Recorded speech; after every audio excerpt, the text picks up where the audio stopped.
asking what it wants to know. I'm shaking now, it calls out my name. Cloaked and haunting me, cold hand touching me, fear overwhelming me, tapping at my window. I can't bear to open my eyes. A breath on my neck, floating apparitions everywhere. Go to sleep with the light on. I wake up paralyzed.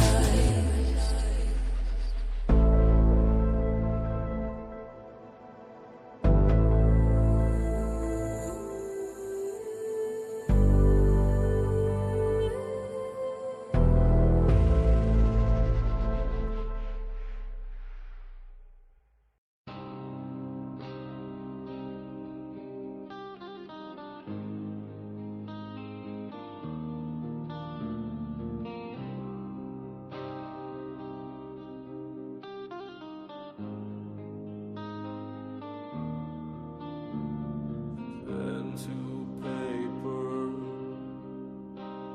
a lost friend's letter. In darkness I travel, my eyes upon a house disheveled. Walking the halls, all the pain I see, paranoia and anxiety. Usher was telling me, paranoia rising, the house is hearing, influencing spirits haunting, the house of Usher is falling.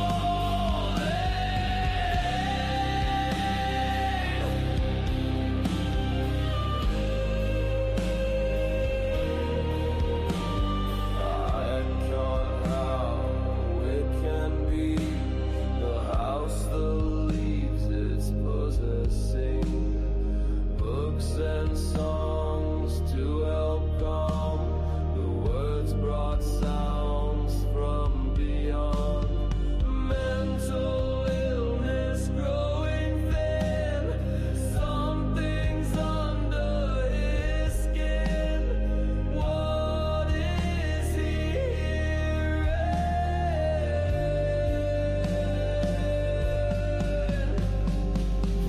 Paranoia rising, the house is listening, influencing spirits haunting, the house of Usher is falling.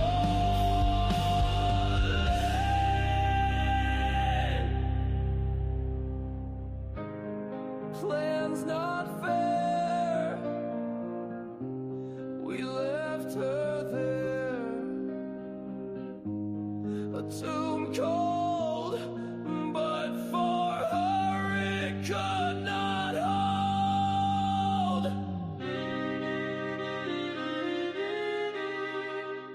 Paranoia rising, the house is listening, influencing spirits haunting, the house of Usher is falling.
to my knees.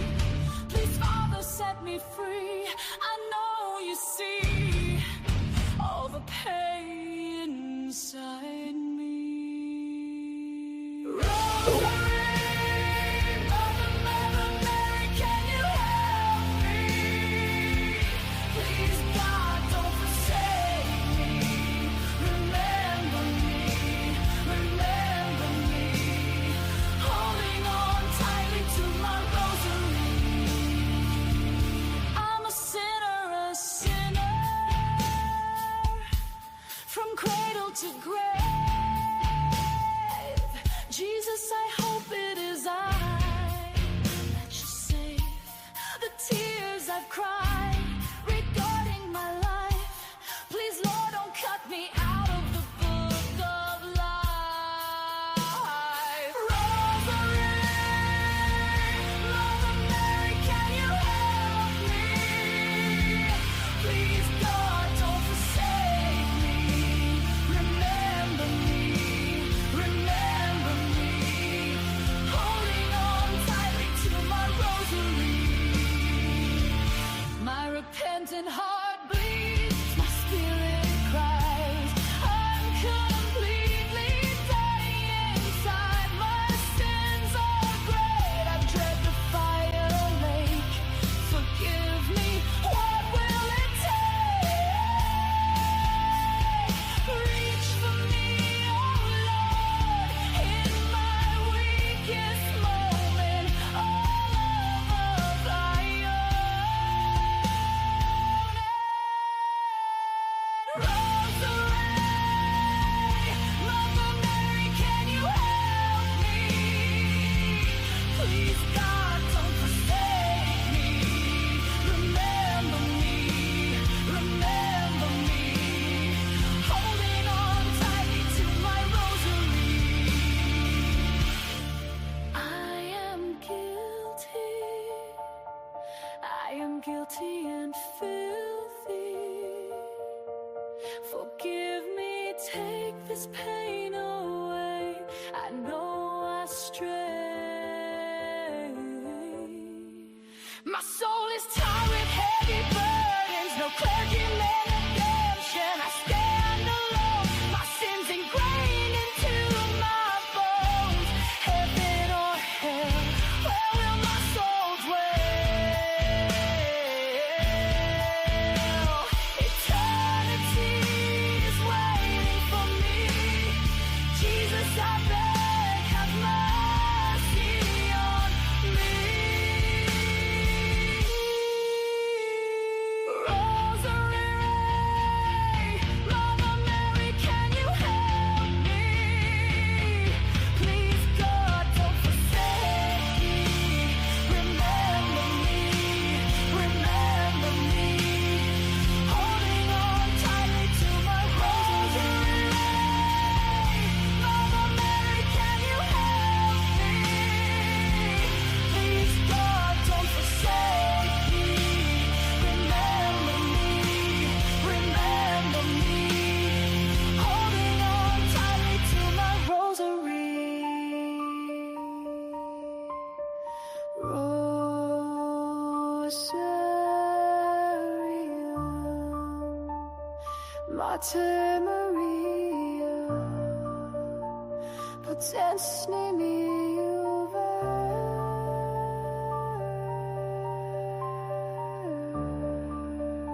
All right, folks. Welcome to Paranormal Roundtable. I'm your host, Josh Turner.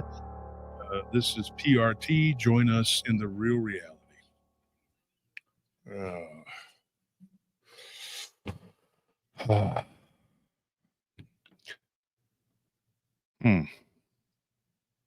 Waiting for the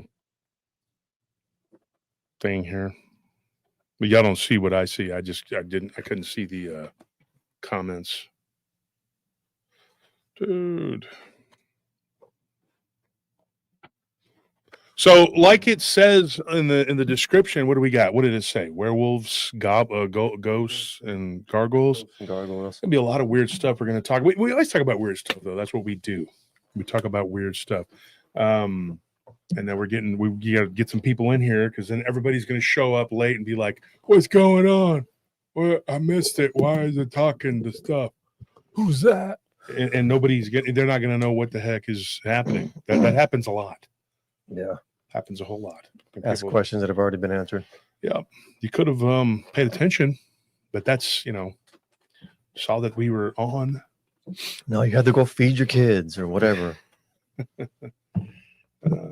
No, it happens all the time, man. And then they'll hop in and we start talking and then they don't, then they're upset because they're behind on the chat. And everybody keeps asking us to do it to where we can rewind it. No, dude, because then that messes up the chat. Yeah. And then throws people off. Yeah, people start making comments about something an hour ago. Yeah, it happens to me all the time. What? When I watch other people's lives, I do that all the time. I'll start making comments. And So you're basically you do that? You're owning up to being a dumbass, basically. Well, that's cool. At least people nowadays are coming forward and saying, "Hey, I I'm a never dumb do shit." that. I've never done that in my entire life. I don't think you watch a lot. Couldn't be me. Couldn't be me. That's all I'm saying. Couldn't be me. Well, it's good to know you admit to things. But he just. But the young people and their generation, though, I will say this, folks. You know how these people are. They're very victim. What people? Asians?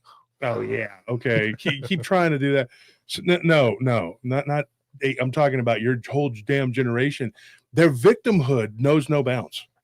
Like they like to slip it into conversation. You'll be talking, and I swear they'll just slip it into conversation. Yeah, I have a neurological disorder that causes me to be malfunctioning in my head, and you're like, I didn't need to know that, dude. Why are you telling me this? Okay, because that way I can just say all kinds of shit, and it's because everybody of my loves having all these self-diagnosis or fake diagnosis because it removes accountability. I mean, there's people who have real problems that have had real things, real stuff happen, but they like to slip things in there and just be like, oh, by the way, if I say something that sounds like Tourette's, and you're like, do you have Tourette's? No, but I have a really messed up disorder. And anxiety is their favorite word. I have anxiety mixed with the potential to be just, to have the retardation. And I have pre-Tourette's. How you have pre-diabetes. Well, you know what they do though. I mean, it's insidious. Mm-hmm. It really is, man. Like they. And I'm not talking about Tony and Tony just kind of led into it, but yeah, no, dude, they do that. They freaking do that. Now I'm going to tell you something.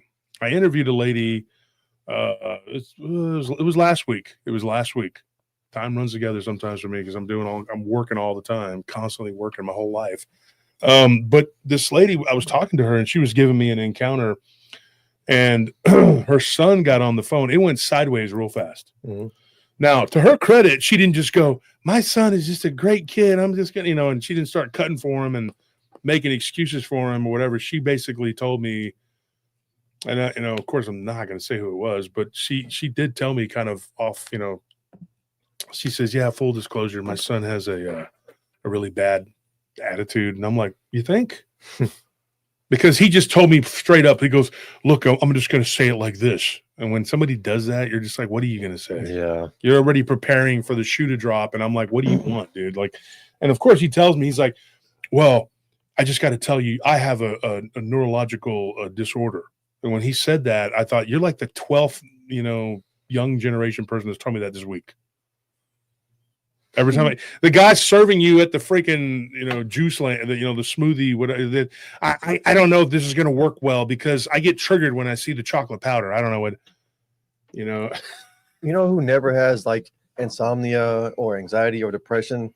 Like if you look at any of these like tribal people, like in the Amazon jungle, well, they don't deal with the modern. That's not fair though, because they don't deal with the modern bullshit world. Well, no, but I'm saying like it's because that they keep busy with things. They actually do things that matter.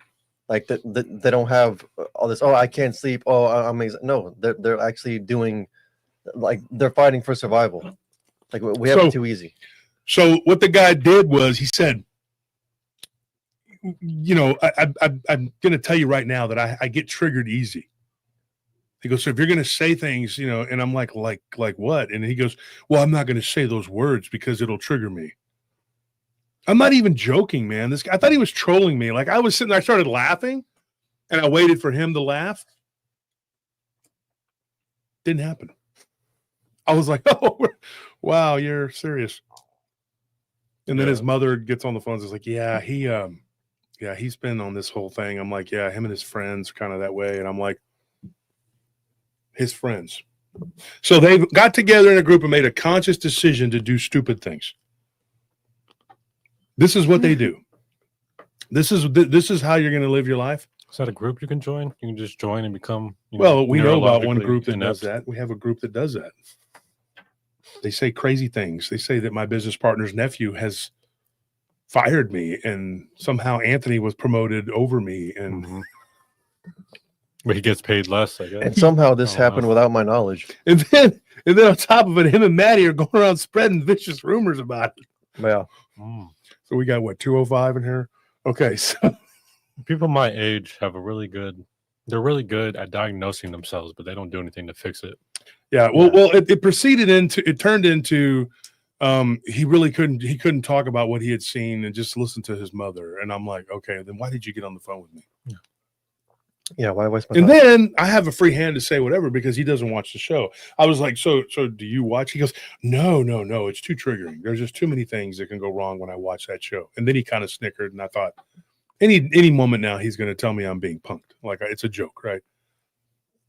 Nope, that never happened. I just sat there kind of in limbo going like, okay, the weakness of this. I mean, like I'm going to be honest, man. Our generation was tough, dude. I mean, I came from. Yeah, y'all were pretty mean. Yeah, I mean, I was tough. I was a tough guy. I mean, I'm not bragging. People think, oh, he's talking, man, bullshit. I mean, like, dude, I ran a nightclub, and I just all the time there was always some shenanigan going on, And I made a lot of money as a young man. I did. I really did. I made a lot of money because I was into all kinds of crap. But I mean, I was light years ahead of my peers. My peers, we were talking about the fight game, the fight thing. I wasn't into that fight culture at all. Like, I was around a lot of fighters and people that were tough, and I knew a lot of people who did it, and they were always trying to get me to go do it. And the thing is, I was like, where's the money at in that? The money wasn't there. Like, it wasn't, it just wasn't there, and I was like, you got to sleep on people's couches. You have to sleep in your car and all that crap. And I'm like, and I saw all those fighters doing that, and I was like, nah. And then they want you to lose a bunch of weight and get, I was like, no, dude, no way, dude, because I was making money, and I was like, dude, I'm not going to do this. And plus, when you were doing what I was doing, you can't just go, hey guys, I'm just going to leave now, Yeah. And you got a bunch of, guys that are going to be like, yeah, I don't think so. What are you going to do? And then when you tell them, they're going to be like, with your big mouth, you're going to get up there and get popular or something, and you're going to say something, and then something bad's going to, so I had a big mouth. I know by listening to me, you'd be like, no way, but for real, I do. I really, so I could get pretty mouthy, and, and so if you're that kind of person, it just doesn't go well for you, and they already had people that were like that. They had people that were big, strong guys that, said a lot of shit, like Tank Abbott, Yeah. like Butterbean, guys like that. They were already doing all that, but those guys in the early days of all that, there wasn't a lot of money there. I'm telling you, those were just guys that liked to fight. And as much as I like to fight, I like to get paid, and, and if you wouldn't have your brain anymore. And some of these guys, when you watch them talk, they're not really good at orating, because of it. But shockingly, I was watching Rampage Jackson and Tank Abbott. I'm a fan of his. He was on there, and even though he's had 5 strokes, That's crazy. died on the operating table, and it's amazing. Like, he still can talk. Like, he has to kind of, it's a little more deliberate, but it's an attestament. He's had a liver transplant, his kidneys failed, and he's still alive. He's a tough son of a bitch. He's Like, alive by sheer will. he's a poster child for being tough. Yeah. And so when you look at this guy and you're thinking, like, that's an inspiration, and he's had a near-death experience, man. He's a amazing dude, man. And people have told me before that I look like him and Don Fry had a baby. I've been told that by 3 different people, not in exact terms, but they're like, you kind of look like him, you kind of look like Don Fry. And I'm like, oh, okay. I think it's just the look that certain people have. And when Tank was on there talking about tough, being tough, and just having a fighter's fortitude, Yeah. But we used to call it intestinal fortitude. It's like somebody can go into a gym and you can learn a skill and you can become tougher. But it doesn't make you tough. You're either tough or you're not. It's like, like I've said before when I coached, you can coach someone to be faster. You can't coach them to be fast. They either are or they're not. And I was very quick. And I would tell people like, well, I want to know how do you do whatever you're doing, because I'm beating everybody up at the bars and shit. And I'm like, doesn't matter. It doesn't matter. You're either fast or you're not. And eventually I stopped doing all that because, it was just kind of a sideline, a hobby. Then I go back to it about 10 years ago and they're paying you like 100 and something an hour. And you're like, oh, okay. Because I had this fear of being poor again.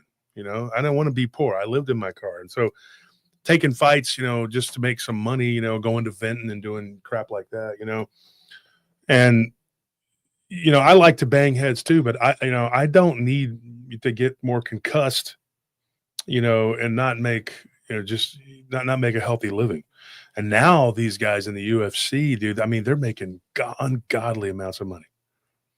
I was watching that interview with Masvidal, and man, they were talking about contracts and things like that, and it's crazy, it's unreal, And I was watching the Liddell thing too, Chuck Liddell with Rampage. If anybody knows who that is, he's a fighter too, but he was just not. You're talking like, I could barely understand what he was saying. I love Chuck, but I just couldn't. The way Chuck fought too was just getting punched all the dang time. Dude, it was hard to listen to, man. Yeah. Like Tank, you can understand him pretty, Liddell was a little harder. It was just like, and it was hard to watch, people that you used to watch and, you enjoyed watching them fight. Boxers too, same thing. You'll see them and you're just like, geez, Louise, Muhammad Ali comes to mind. And you're just like, good grief, man, But it was really weird. It was like when I stopped all the nefarious shenanigans, I went down to the valley. This is the true story. This is what happened. And then we'll get into it because we have less than 300 people in here. I went down to the valley. I talked to my godfather and I told him what I wanted to do. I said, I think I want to fight. And he goes, and he started talking to me. He goes, you really want to do that? He's like, don't you do it enough already? I was like, no, I want to do it professionally. I want to go. I just need somebody to front me some money so I can live. And I'm just going to start training. I started going to Venture and Lords a lot more. And those guys in there were always telling me, hey, and I had a couple friends that were like, you should go do this, you do that. It was mid 2000s. And he's like, that's a stupid idea. He goes, your IQ is like 160, 170, whatever. He's like, why would you do that? He's like, you're going to get hit a lot and you're going to, and we know you can take a punch. We know you can throw a punch. He goes, but is that what you want to do? He's like, you can just coach, and still make money. I said, yeah, but not the big money. Now they're throwing around bigger money. And at that time I was broke because when I stopped doing everything, then I realized I was like, I'm an $8.50 an hour security guard now. And so I came back up north up here because Texas is crazy. That's a 6-hour drive down there to the valley, 6.5 hours. So I come back up north and I decided, which is not even north because you got another 4 or 5 hours to the border. That's how big Texas is, folks, from top to bottom. It's a long ass drive. And so I sat there outside of Corpus and I visited a friend of mine and we went to the bar that night and we got into a freaking fight and I knocked out a couple dudes. We just got into it with these guys, and my friend, he's, old school Mexican. He's like, let's go to a Tejano bar. I'm like, what am I going to find there? And then the light bulb goes off. Oh yeah. It's just like going into a hip hop bar. I don't like the music. I just want to go in there because somebody's going to piss me off and I'm going to fight. And so they knew that. They turned me up, get me drunk, and I'll be like, that guy's over there staring at you, man. I'm like, what are you looking at? Next thing you know, you get into a fight. Well, I left Corpus because the cops came, man. And one of my friends got arrested. And I was like, man, I don't need this shit, man. I'm done. So I took a nap right outside of Corpus. I was, I needed to pull over. And I woke up and I had no desire to do it anymore. I mean, not to go to bars and fight. I still wanted to do that. I just didn't want to go become I was like, no, I'm not going to do this. I'm not going to punch or get hit anymore. I don't want to do this because I thought I'm going to need every ounce of my brain. I cannot do this. And it just, the feeling, the desire left me, and I just came up here, and I couldn't get anybody to sponsor me anyway. And so I was like, just forget it. And I just turned my attention toward building my business, and then I did. And then everything just took off. But I was crying in the parking garage, like, God, whatever. And it was like, I felt the power of the Holy Spirit. Like, just, it was like, you've done enough. Like, you're fortunate to be, the moment of clarity just hit me like a lightning bolt. It's like, you're fortunate you're not in jail. You're not dead. I mean, you're broke. And the crazy thing is, the allure of downtown was right there.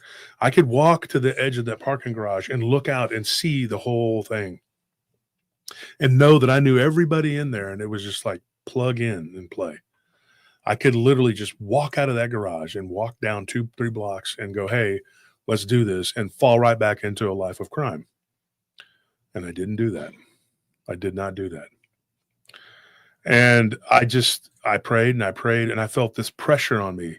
And then it was like, it was lifted. It was like God literally, like, it was like a hand, and just, and when I was out there for like 2 years, just busting my ass out at the lake for 2, 3, 4 days, just sitting there.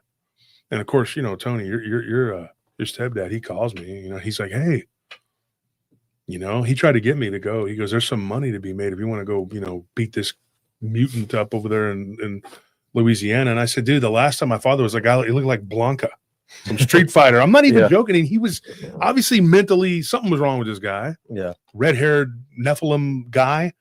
You know the story. I mean, it was a lot of people have told you about that story. And It's I was actually just kind like, of sad. it was, because he kept getting up, and I was like, dude, I'm not going to keep hitting this dude, man. And they were just like, and then people got shot. I mean, like, it had nothing to do with me. I bailed, and there were people that were betting, and they were getting into it, and it was just, I'm like, this is horrible. It's just, and I just wasn't interested in paying the dues to be elevated to a, whatever, and I just like, I'm not doing this anymore. I used to go watch the cockfights, and I used to like it. And I started watching them, and I'm like, these poor animals, I just, something turned off a switch, I just couldn't. And then gradually I got to where I didn't like going into the bars and drinking till I was, drunk as hell and punching the shit out of people. Well, that's how you know God's working on you, when your interests fall away, because you realize this is not good. No more interest in it. I was done. I was like, I'm good. I'm not going to do this. And so I just got away from it, and I walked away from all of that. I quit going downtown almost to the bear, hardly ever showing up. People would come into town. I'd take them on the little tour down there and introduce them to everybody I knew that knew me. And that was it. I'm just like, I'm good. I'm done. I didn't, I had no more desire to do any of the crap. And I just wanted to do good. I wanted to do what was right. Now you fail. You fail at that all the time. You fall flat on your face. Hey, Blondes and Booze, what's going on? Good show the other night. That was awesome. Yeah, that was really cool. We really enjoyed it. Everybody liked that. Bunch of beautiful ladies on there, with the exception of Maddie, of course. Oh. But I'm joking, Maddie. You were there. But no, we had a strong conviction. I say we. I mean me, and the guys that followed me out of all that darkness. And we decided, let's build this company, and then of course Marty came along and was like, hey man, I like what you're doing. And his old sales guy, who was a real snake, introduced me and Marty. And then Marty calls me up. He had bought out my contracts, and he calls me up. It was 2008. It was like October or September or October, something like that. And he just, late at night, I'll never forget, Marty calls me. He goes, you're real tired. How he's like, he talks like this. Real tired. He's like, you and I need to talk. He's like, I think we're going to work together. We're going to make a lot of money together. I need your help. And he had this really shady person doing shady things. And his secretary found it. The guy was intercepting the checks and cashing them. It was horrible. And he'd been just people messing with him constantly with that stuff. So my background and being kind of brutish in the way I was, it came in handy, and everything just kind of fell into place because that guy ripped off Scorpion. Then he tells Scorpion, "Oh, I have a need greater than yours," and Scorpion, especially back then, was not. Yeah. Him and Diablo and Squid and all those guys, they were not like, "Oh, okay, no, you got a need greater than me. That sounds great. Let's just go with that." Yeah, they weren't into litigation. They didn't care. You're gonna need to go to the hospital if you don't give me my money. Even if they called the police, it wasn't gonna. They would just be like, "Okay, wait till I get out of jail." You know, that was the attitude, and I told them this is not good for you. I warned this guy, and then Marty, thank God, Marty stepped in and did what was right, and I ended up getting the guy's truck. Mm-hmm. It was a nice truck. It was. And I paid Scorpion off, and I was broke for an entire month, folks. I sat there broke as hell. And Marty was just like, look, I'm broke too. And Marty was giving me, here's $50, try to make it last. You know, here's some money. And he had been ripped off. And so we were broke. I remember going to Jack in the Box, and me and Marty were eating those little tacos, you know? Yeah. And Marty's just like, this sucks. And I was like, we'll get paid again. We'll get paid. And so people don't really know the kind of relationship I have with Marty. That guy's like my dad. And there's never been a day, and there will never be a day when he calls me up and goes, "Oh, you're fired." Well, now I'm his partner. So, I mean, I'll be like, really? How does that work? And he doesn't have nephews that are involved in the business. So I don't know what in the hell. So, but they have created an entire like trilogy or epic monologue. I don't know, what is it, like a series here? Yeah. Reminds me of the tale of Odysseus. You want to read it? I'm going to save my voice. Okay. Listen to this, folks, if you want to laugh. Oh, he got demoted. Oh, this is from Demented Dano, by the way. One of the ops. Yeah. Oh, he got demoted, not fired, after being chewed out by Marty's nephew/family. Marty's family has taken over for Marty because of his age and health problems. Mm-mm. Problems at the Marriott. We don't have Marriott. We don't have a Marriott. We don't have a contract with Marriott. We never have. Yeah. The Marriott manager contacted Marty's family/nephews that took over for Marty and reported there was no security officer working there at night. Sounds like Josh must have been sleeping on the sofa the visitors had to walk by. The manager at the Marriott was aware Marty's security crew was supposed to be there working, but because Fathead Josh wasn't wearing his security uniform, the manager assumed the same thing about Josh as the paying guests that stayed there that night. They all believe the strange, dirty, stinking, fat, deranged man was there being a bum, though he was there to rob them all, but thought he was there to rob them all. Josh looked the part of a desperate, dirty, smelly, fat, hopeless, homeless man. Oh, they probably thought Josh had stolen the gold chains he was wearing. Gosh, she just goes on and on and on. Okay, let's see. After the manager spoke to Marty's nephew that was helping Marty's nephew contacted Josh. And then when they discovered Josh wasn't in security uniform, they chewed Josh's ass out immediately, demoted Josh, taking the cushy, easy job away from him at the Marriott in order to go work Anthony's more difficult job for less pay.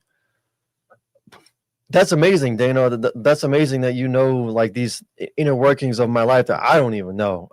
I wasn't even aware of this. I need to start contacting you for updates on my life, because clearly you're paying more attention to it than I am.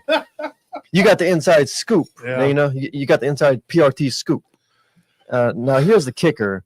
Marty's nephew contacted Anthony and informed Anthony that what Josh had screwed up, and told Anthony he was immediately being promoted to Josh's cushy, easier job with higher pay, and told Anthony to get there quickly as possible. I was working at a hotel, a cushy job. Yeah, hotel work sucks.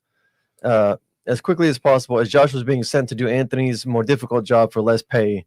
Anthony and Maddie have had fun telling everyone about how Anthony replaced Josh, being promoted, while Josh got demoted, laughing about it too. The Marriott guests were right about the stinking, dirty, old, fat man being deranged. How can anyone demote the owner? Just saying. Josh had been fired by Marty someone's back. Anyone questioning any of this, call the Mayor Shield Security Company or physically go there yourself and ask the owner, Marty Gonzalez, or Marty's nephew that is running the security company owned solely by Marty Gonzalez. Record the conversation and then ask Marty or his nephew if Josh Turner owns any part of the security company. Then ask if Josh is a silent partner there in Marty's security company. Y'all asked Josh to provide legal documents proving he is the owner or silent partner of AmeriShield. Josh screwed up the first thing in the video saying the security company I work for. Uh-oh, LOL. The look on his face and the way he batted his eyes. I'll do it. Here's the look on my... That's what I did. You did the home improvement sound. The look on his face and the way he batted his eyes, looking away from the camera, turning his head to the left, trying to think how to recover from telling the truth he just blurted out, but did not intend to do. When Josh realized he had admitted to only working there is priceless. Oh boy! In the first sentences, he told the truth about only working as a security guard at Marty's security company. Oh wow! But what I loved more, Josh said in the same breath, counterattacking what he just started with a blatant lie. Watch closely at the beginning of the video when Josh realized too late. He just watch it. Yeah, he just keep watching. Watch it over and over again. All of my shows, please watch it for mistakes. Give us for mistakes. Hey, look, let me just say this: for mistakes, folks, you need to scrutinize all of my shows. Please go back and watch all of the live streams. Watch all of the podcast episodes. There's 1,000 videos, folks. Okay. And I think each and every one of you, not to give you homework, but to know that I'm not a lying piece of crap. You need to go back and you need to scrutinize every single video. I think each video should be watched 5 times. Now, this may take you a year or so, but when you're done, you will know whether or not I'm a lying, fat, old, deranged, homeless man. Hopeless or homeless? Hopeless? Both. Both. Yes. Okay. Wow. Hopeless and homeless. All right. So once you do that, then hit me up and you can feel free to just flood my email, which is already flooded, but flood it some more with a bunch of bad talk. Tell everybody what a pile of crap you think I am. All right. You want to call me a fat head, his big fat head, you know, like they said, I look like Tank Abbott and Don Fry had a baby, you know, whatever. I don't know if that's a compliment or not. I think Don Fry and Tank Abbott back in their prime were good looking guys. So I don't judge dudes, but I mean, I'm honored to be the baby of 2 legends, you know, 2 tough guys. Yeah. 2 tough guys, you know. Yeah. I've been called I've been called worse. People have told me, you know, that I look like a really cheap knockoff version of a villain. Like you look like one of those cheap versions of a villain, like a cartoon villain. Oh, really? Okay. Because one time I was at the Astros game. It was me and Jack.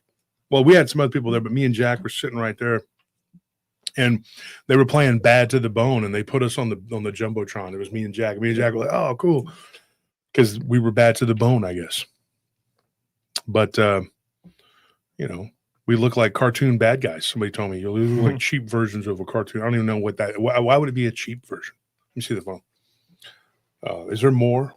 Yeah, more rambling. It just keeps going and going and going and going. It doesn't stop. Oh man, it's incredible! Like how much they'll sit there and just type and type. Oh, and then at the end here it says Josh can't be silent on paper or in person. He and Nell and Abe are the biggest. You just threw Nelly and Abe in there too. Are the biggest pathological liars in the universe. Infinity Square in the name of Yeshua. Amen. Oh my gosh. Oh my gosh, lady, you and all of them, they're always just constantly coming up with a bunch of crap. You would think that they were, I mean, you would think that these people had like this huge group, but it's just a handful of them, psychos. Just a handful of them. They're psychopaths, man. It's crazy. It's unbelievable, man. Well, I got a message for you, Danny. You can't dox people. That's a felony. You can't do that. So, yeah. Get ready. Very stupid. You cross lines that you can't uncross. You can't be doing things that you're doing. That is wrong. It's illegal. a lot of what you're doing. And it's going to come out because this is getting ridiculous. Like I said before, that person is the best thing that ever happened to us, because it exposes the crazy train that they're all on, and the hate and lies that they're constantly telling pumping people out. to go to Marty and like bother him, Yeah. and record him. It's like, what is wrong with you? That is crazy. This guy's not in good health, and you're messing with him, but that's okay. I didn't even know Marty had brothers, let alone a nephew. He has a brother. Oh, I didn't even know that. Yeah, I know his family, but I mean, it's like his nephews are not involved in the business in any shape or form. He has kids, Yeah. though. That's the thing. It's like, why would Yeah, I'm not why going to say wouldn't their his kids names be because they're going to involved? run around. Don't say their names. I'm not going to. But one of them used to work with us as a partner, and the other one is still does. So she's not a partner, but she Helps helps out. with the books and all that. Yeah, it's a family business, and I've been a part of it for almost 20 years. And they don't understand. They just will never grasp. So they come up with these weird storylines and stuff. It is what it is, What's folks. crazy is like none of that is AI generated. That's from their all them. minds. Yeah. And what's crazy too, it's even crazier, is like they think that they're stopping progress with us. They're not. We're going to be working, next week we're going to be on LA Marzulli again. We were just on Clyde Lewis on what's it called? Ground Zero. Ground Zero with Clyde Lewis. I've been on there twice now in the last month and a half. Yeah. 2 months, whatever it is. You're kind of becoming the go-to guy for cryptids. Yeah. For Clyde. Well, let's not say that, because then they'll run off and start saying that we said that. Don't say things like that. Do not. Because even though if it's true or not, you have these people who just. I'm not saying it. We're just quoting everything. Clive Listen, everything that they do and say, this is serious right here. Everything that they do and say is going to be used against them in a court of law at some point. It has to be. But we just, the law was not very helpful because there wasn't enough, whatever. Mhm. But they're piling it on now. And when your enemy is spinning out and doing things like that, let them spin. Let them do it. You're creating your own problems. So yeah, they're making their own pyre. Let them do it. So, anyways, folks, so those of you who are worried about us and asking if we're okay and everything, yeah, we're okay. We're okay. We're hanging in there. But you see now, that's proof right there of what the craziness is and what we go through and how you can't just block and delete. You know what I mean? They go beyond anything. I mean, it's just nuts. I mean, how far they can take it and how low they can go. But you got to remember too, if you're over the target and you're doing something right, this is what happens. You get attacked. People will mess with you. So here's what we were going to talk about tonight. So it started. We were going to do a certain story that we've been talking about, and we decided we will leave that for the podcast. And we started talking about ghosts, and I don't remember how it happened. This past weekend, yesterday and Friday, we were talking about ghosts, and we have so many of them in the emails. I was like, we need to do some ghost stuff here. We have a lot of it, and we have a lot of Dogman and whatever.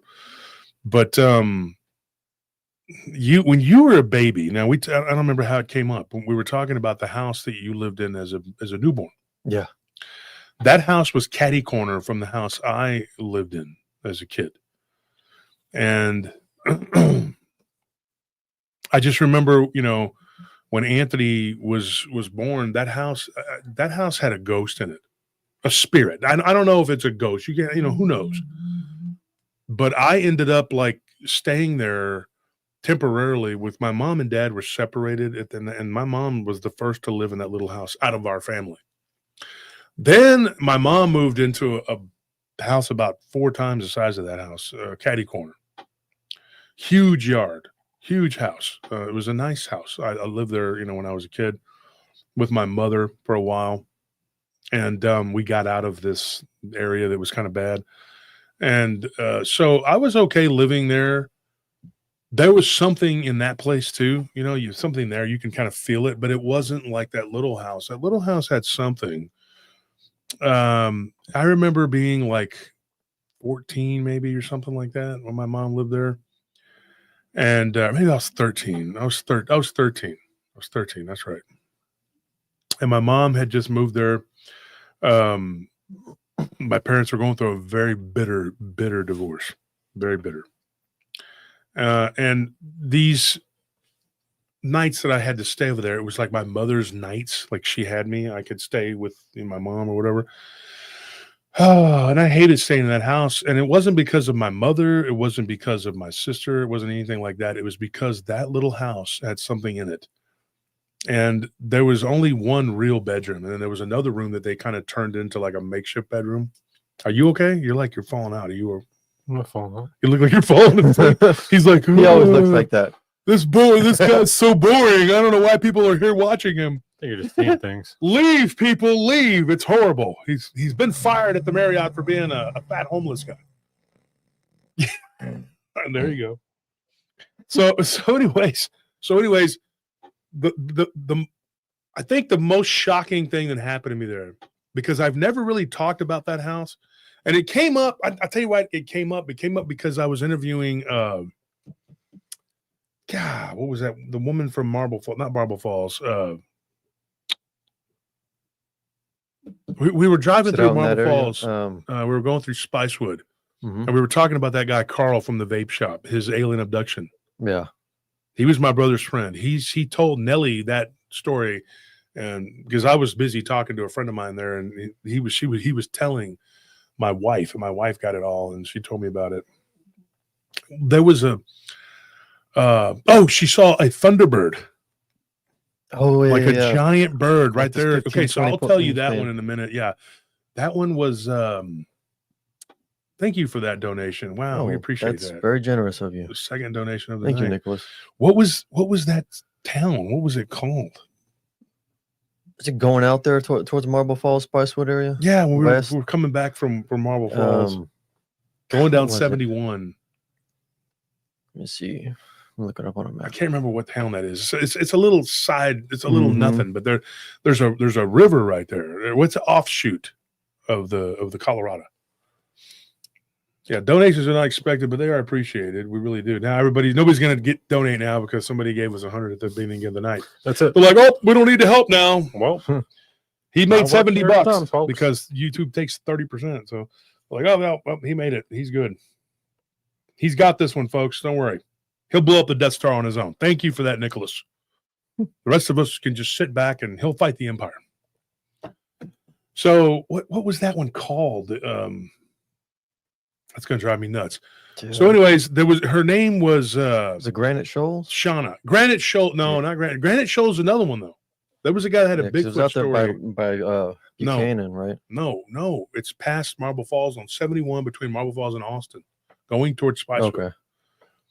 Her name was Shauna. There's a little area in that called Double Horn, but I don't know. That's off of 71 between Marble Falls. It was Double Horn Creek, Mm-hmm. right? Double Horn Creek. Yeah, That's it. yeah, because there's a That's little it. creek Yeah, right it's there. called Yep. Double Horn. Yep. Yeah, okay. Double Horn Creek. yeah. I'm looking at it. Okay. Yeah, we went through there. We did a little investigating the other night. We went through there. We went out to Lake LBJ. We went and we did a bunch of driving around and stuff. Him and me and Nellie and Maddie. So what ended up happening, I was talking to her, and so I said, you have anything besides that Thunderbird encounter that you'd given me a while back? And she started to tell me about ghosts. And there was this ghost in her house that she had since she was a child. It was like a Native American ghost. And it kind of jump-started my memory. And I thought, I don't know if I've written all these down or not, but I had a few haunted house experiences as a kid, not just that one that was in South Austin that my brother's writing about. No, it's so this is one of them. I lived in a few places that were haunted, and I don't believe it was me that was haunted. I just think I was able to notice it. Mhm. But that little house that you were born in, well, you weren't born there, but you lived it. When I was an infant, I lived there. Yeah. So here's the whole story of that. So I went back and I did write it down, but it was just notes, but it jogged my memory. And I've said this probably on the show before that I had different encounters as a kid, and I've told some of them in one house in particular was a 2-story house out in the country near Rockdale. This one, I remember there was one incident in particular that scared the crap out of me, dude. And it was a school day. Like I was waking up to get ready to go to school, and it was still dark outside. You know how the daylight savings time, whatever. Mm-hmm. So it was still dark outside, and I felt something grab my legs. like literally grab my lower legs. And I will never forget this. I remember waking up and like looking, and I see nothing. It's just dark. It's just dark in that room. And the room was open. Like the room, it was like the den. There was like a living room, then a den, then it was like, and the house was just built like a big square. That was it, you know? And so there were like 5 rooms, you know, and that was kind of like my makeshift bedroom, but it was just for me. It was a bed. There's all made a bedroom. It was just me to lay in, you know, whatever. And my mom was like, well, we're not going to be here that long. We're going to move. And your sister and her boyfriend are going to stay here, you know, her fiance, whatever. He's in my book too, for what, you know, he saw in Taylor.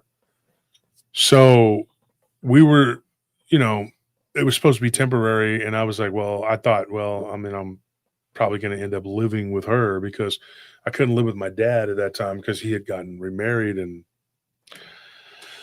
I wasn't very welcome there. Let's put it that way. And so I was like, well, I have to figure something out, you know?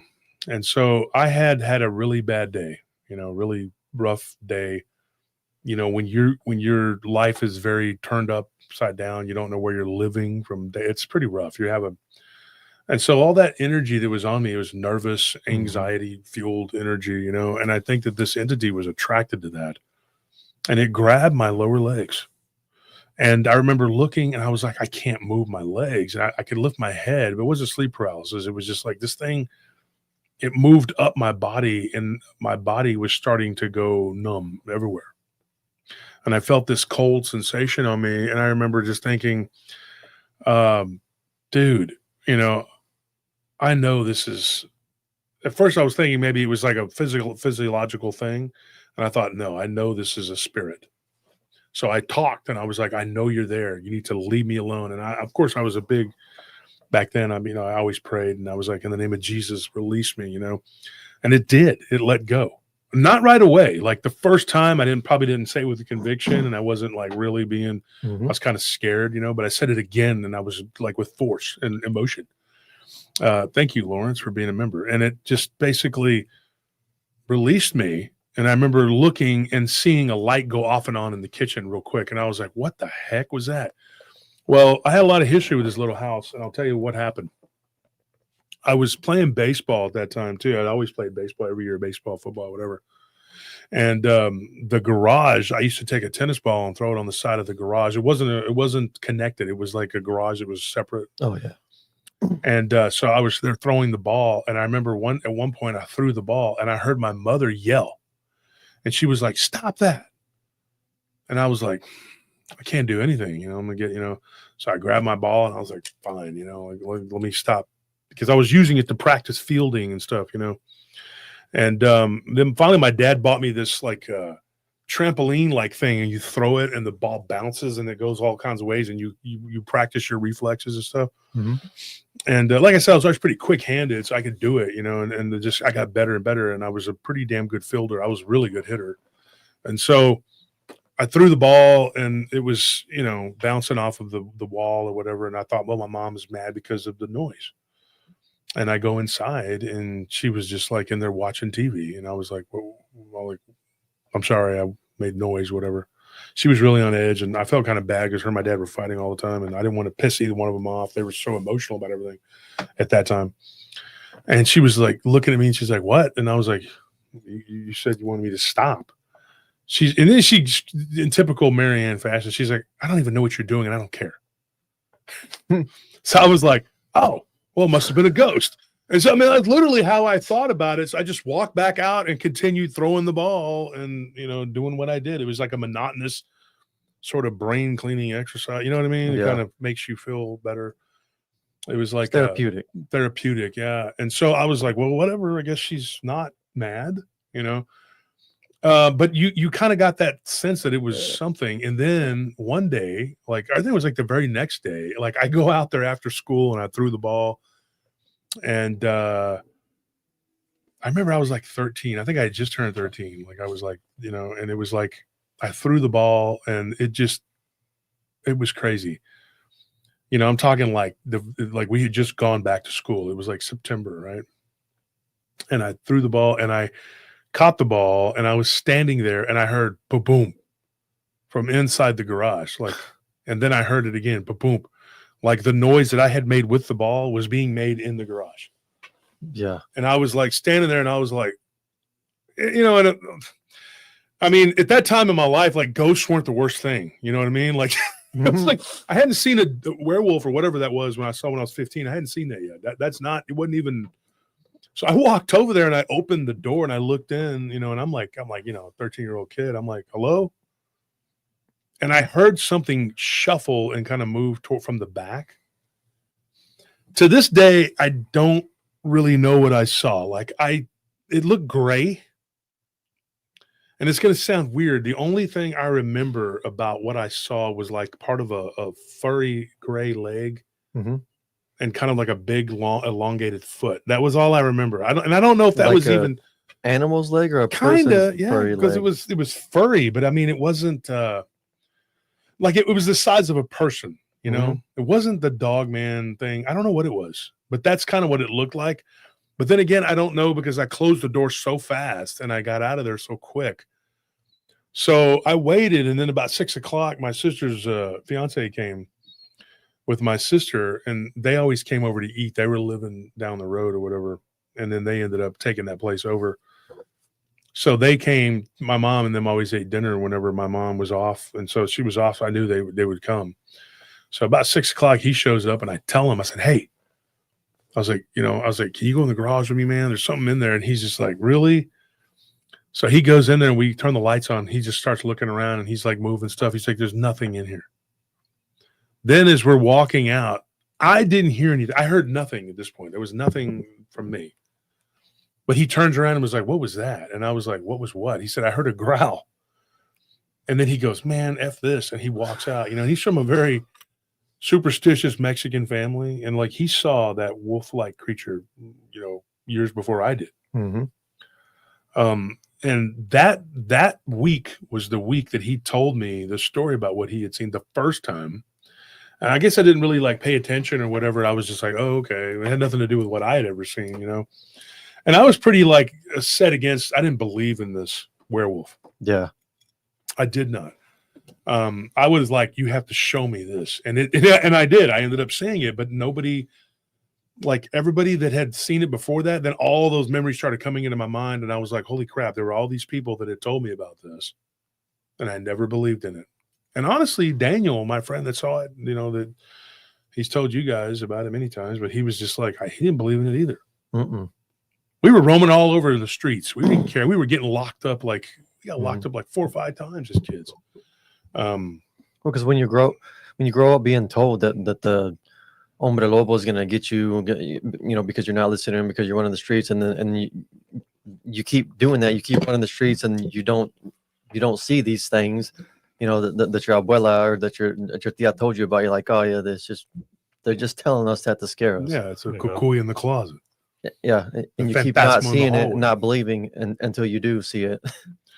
Yeah, and it wasn't something that I was like overly concerned about, you know. Like at one point I was riding my bike to school. I wasn't like, I'm gonna get the hombre lobo's gonna get me. This big hungry wolf. I'm scared. The wolf man's out there, you know. I didn't give a shit. I was just like, whatever. You know, I'd come from the field house and football or whatever, and I would just ride my bike, you know, back home or whatever. Middle school, you know, I wasn't like, oh, you know, hope I don't get attacked by a werewolf. That never yet didn't even come into my mind, dude. Like not even once. Like I don't remember ever going, ooh, you know, like Pee-wee Herman, sure is spooky out here. Never gave a shit, you know. I mean, we get complacent with the way things are until something happens or we see or deal with something that changes the way things are. Now, I've talked about this on the show on many different podcasts, and you know, I do remember living out in the country prior to that, and I did see something, you know, weird, like the cows were all, you know, it could have been a Bigfoot type creature out there. I don't know what it was. I don't know. I didn't see it. I just saw like a big shadow move, and it could have been anything, you know. So up to that point, I had no real like, oh, I'm terrified, you know. And if I'm willing to go ride my bike into town and walk my bike 3 miles into the country, what do you think I'm going to give a crap about being in town? Yeah, I don't give a crap. So when Gary, not Gary, our Gary, our friend Gary, but my sister's ex fiance, when he was telling me about this, I'm just kind of like, wow, really? Saw a werewolf. Yeah. It's fascinating. You know, you're lifting weights and you're just kind of like, yeah, you know, he's the one that got me into lifting weights. And I didn't even really like it that much at that time. I was just like, I got to do this to play ball. The coaches were like, you got to get bigger, because I had lost all that baby fat and I was like tall and lanky. Mm-hmm. And I could hit pretty hard and I could run fast. I was athletic, but they were like, you got to get bigger. You got to get beefier, you know, lift weights. So I was lifting weights, and I had a lot of, well, you guys already know, but I have a very unusual strength. Like, it's unnatural, probably. Yeah. People always say, "Oh, guy's got to be on steroids because you can't bench that." You know, how are you able to lift all that weight without steroids? Dude, I didn't take steroids, man. I never touched that shit. I just was naturally strong. My mom's family, you know, Hispanic and Comanche. My dad's side's Cossack and Scottish. You know, You can tell visually when someone's on steroids. You don't look like someone who's on steroids. Well, I did get pretty ripped when I was in my early 20s. You've seen pictures of me. You know, steroids. Yeah, I mean, I didn't have a 6-pack, but I had a 4-pack, and you know, and I had whatever. You could see that I was ripped and I had huge shoulders. I've always had big, massive shoulders. So everybody's like, "Oh, you're on steroids. The guy's taking steroids. That's why he can lift all that weight. That's why he's squatting 800 pounds. He's benching 600 pounds, whatever." No, dude, it's just natural. And that's, you know, you have that natural power, you know. And so, but when I was younger, I was a teenager. I was growing into my body, and I was tall, and I was kind of, like I said, I was kind of lanky, and I played tight end. And the coach is like, "Well, you need to get a little bigger, you know, because I would get knocked off the line every now and then by some of these bigger defensive guys. And my job was to slow them up. So I gained like a lot of weight from 7th grade going into 8th grade. I gained 20 pounds. And I did it again from 8th grade going to 9th grade, 9th grade to 10th grade. By the time I was a sophomore, I was 60 pounds heavier than I was in 7th grade. That's a lot. That's what happened to me. I mean, I didn't grow as big as you, but I went from like 8th grade, you know, short, skinny, ugly Asian kid. And then when I went into 9th grade, I just grew up to 6'2" and gained like 20 pounds. And after that, I didn't gain any weight until I moved in with you, and we just worked out all the time. Yeah. I mean, you know, and you have to do it. You have to get bigger and stronger if you want to compete, you know. Well, the thing is like a lot of people don't understand the worst thing you can do for your body is let it stagnate, because that's what happens why like your body aches and all that, is because you're not using the entire muscle groups and everything that you need to ensure that it doesn't just get stiff. Yeah. So, I mean, the point of this is because, like, you know, I was not, you know, I was lifting weights and I was trying to do things for my body physically. And I was into trying to develop myself. That was like my focus, because it took away from the mental anguish and psychological torture of my family. And so, not them torturing me, but I'm saying like the pain that I went through with them, you know, going through the divorce and all that. Mm-hmm. And so I was working out all the time, and that was something that. So you didn't have time for ghosts and ghoulies. No, you know, and eventually it became habit. Yeah, lifting weights and working out, and I just did it forever. I just kept going and kept doing it. So by the time I was in my 20s, yeah, people are going to say, "Hey, this guy's on something," whatever. I'm not. I wasn't. It's just dedication and willpower. Plus they didn't like the fact that you were bigger, stronger, faster than they were. So they had to come up with some kind of Looney Tune excuse, you know, whatever. Oftentimes they are on steroids, and there would be like, well, there were people that they weren't the ones accusing me. They were just lumping me in with the guys I worked out with. They did it. I remember a bunch of my friends were taking it. In fact, most of them were taking it. I wasn't. I didn't have to. They tried. They said, "Look how big you are now. Imagine if you took this Deca or Winstraw. Imagine how big and strong you'll be." I don't want to be that. I don't want to do that. I said, I don't need to. And at that time, they got stronger than me temporarily. But eventually, they would cycle. They would come off. They'd cycle. They'd come off. And then I would catch up, and I'd be stronger. I just kept going like this, you know. So, you know, good for them, whatever. I never did it. But you know, he was telling me about this dogman werewolf. It wasn't dogman. It was wolf-like creature that he had seen. And I thought, man, you know, if that's real, that's the freakiest thing I've ever, you know. But then I had another friend who claimed to have seen that.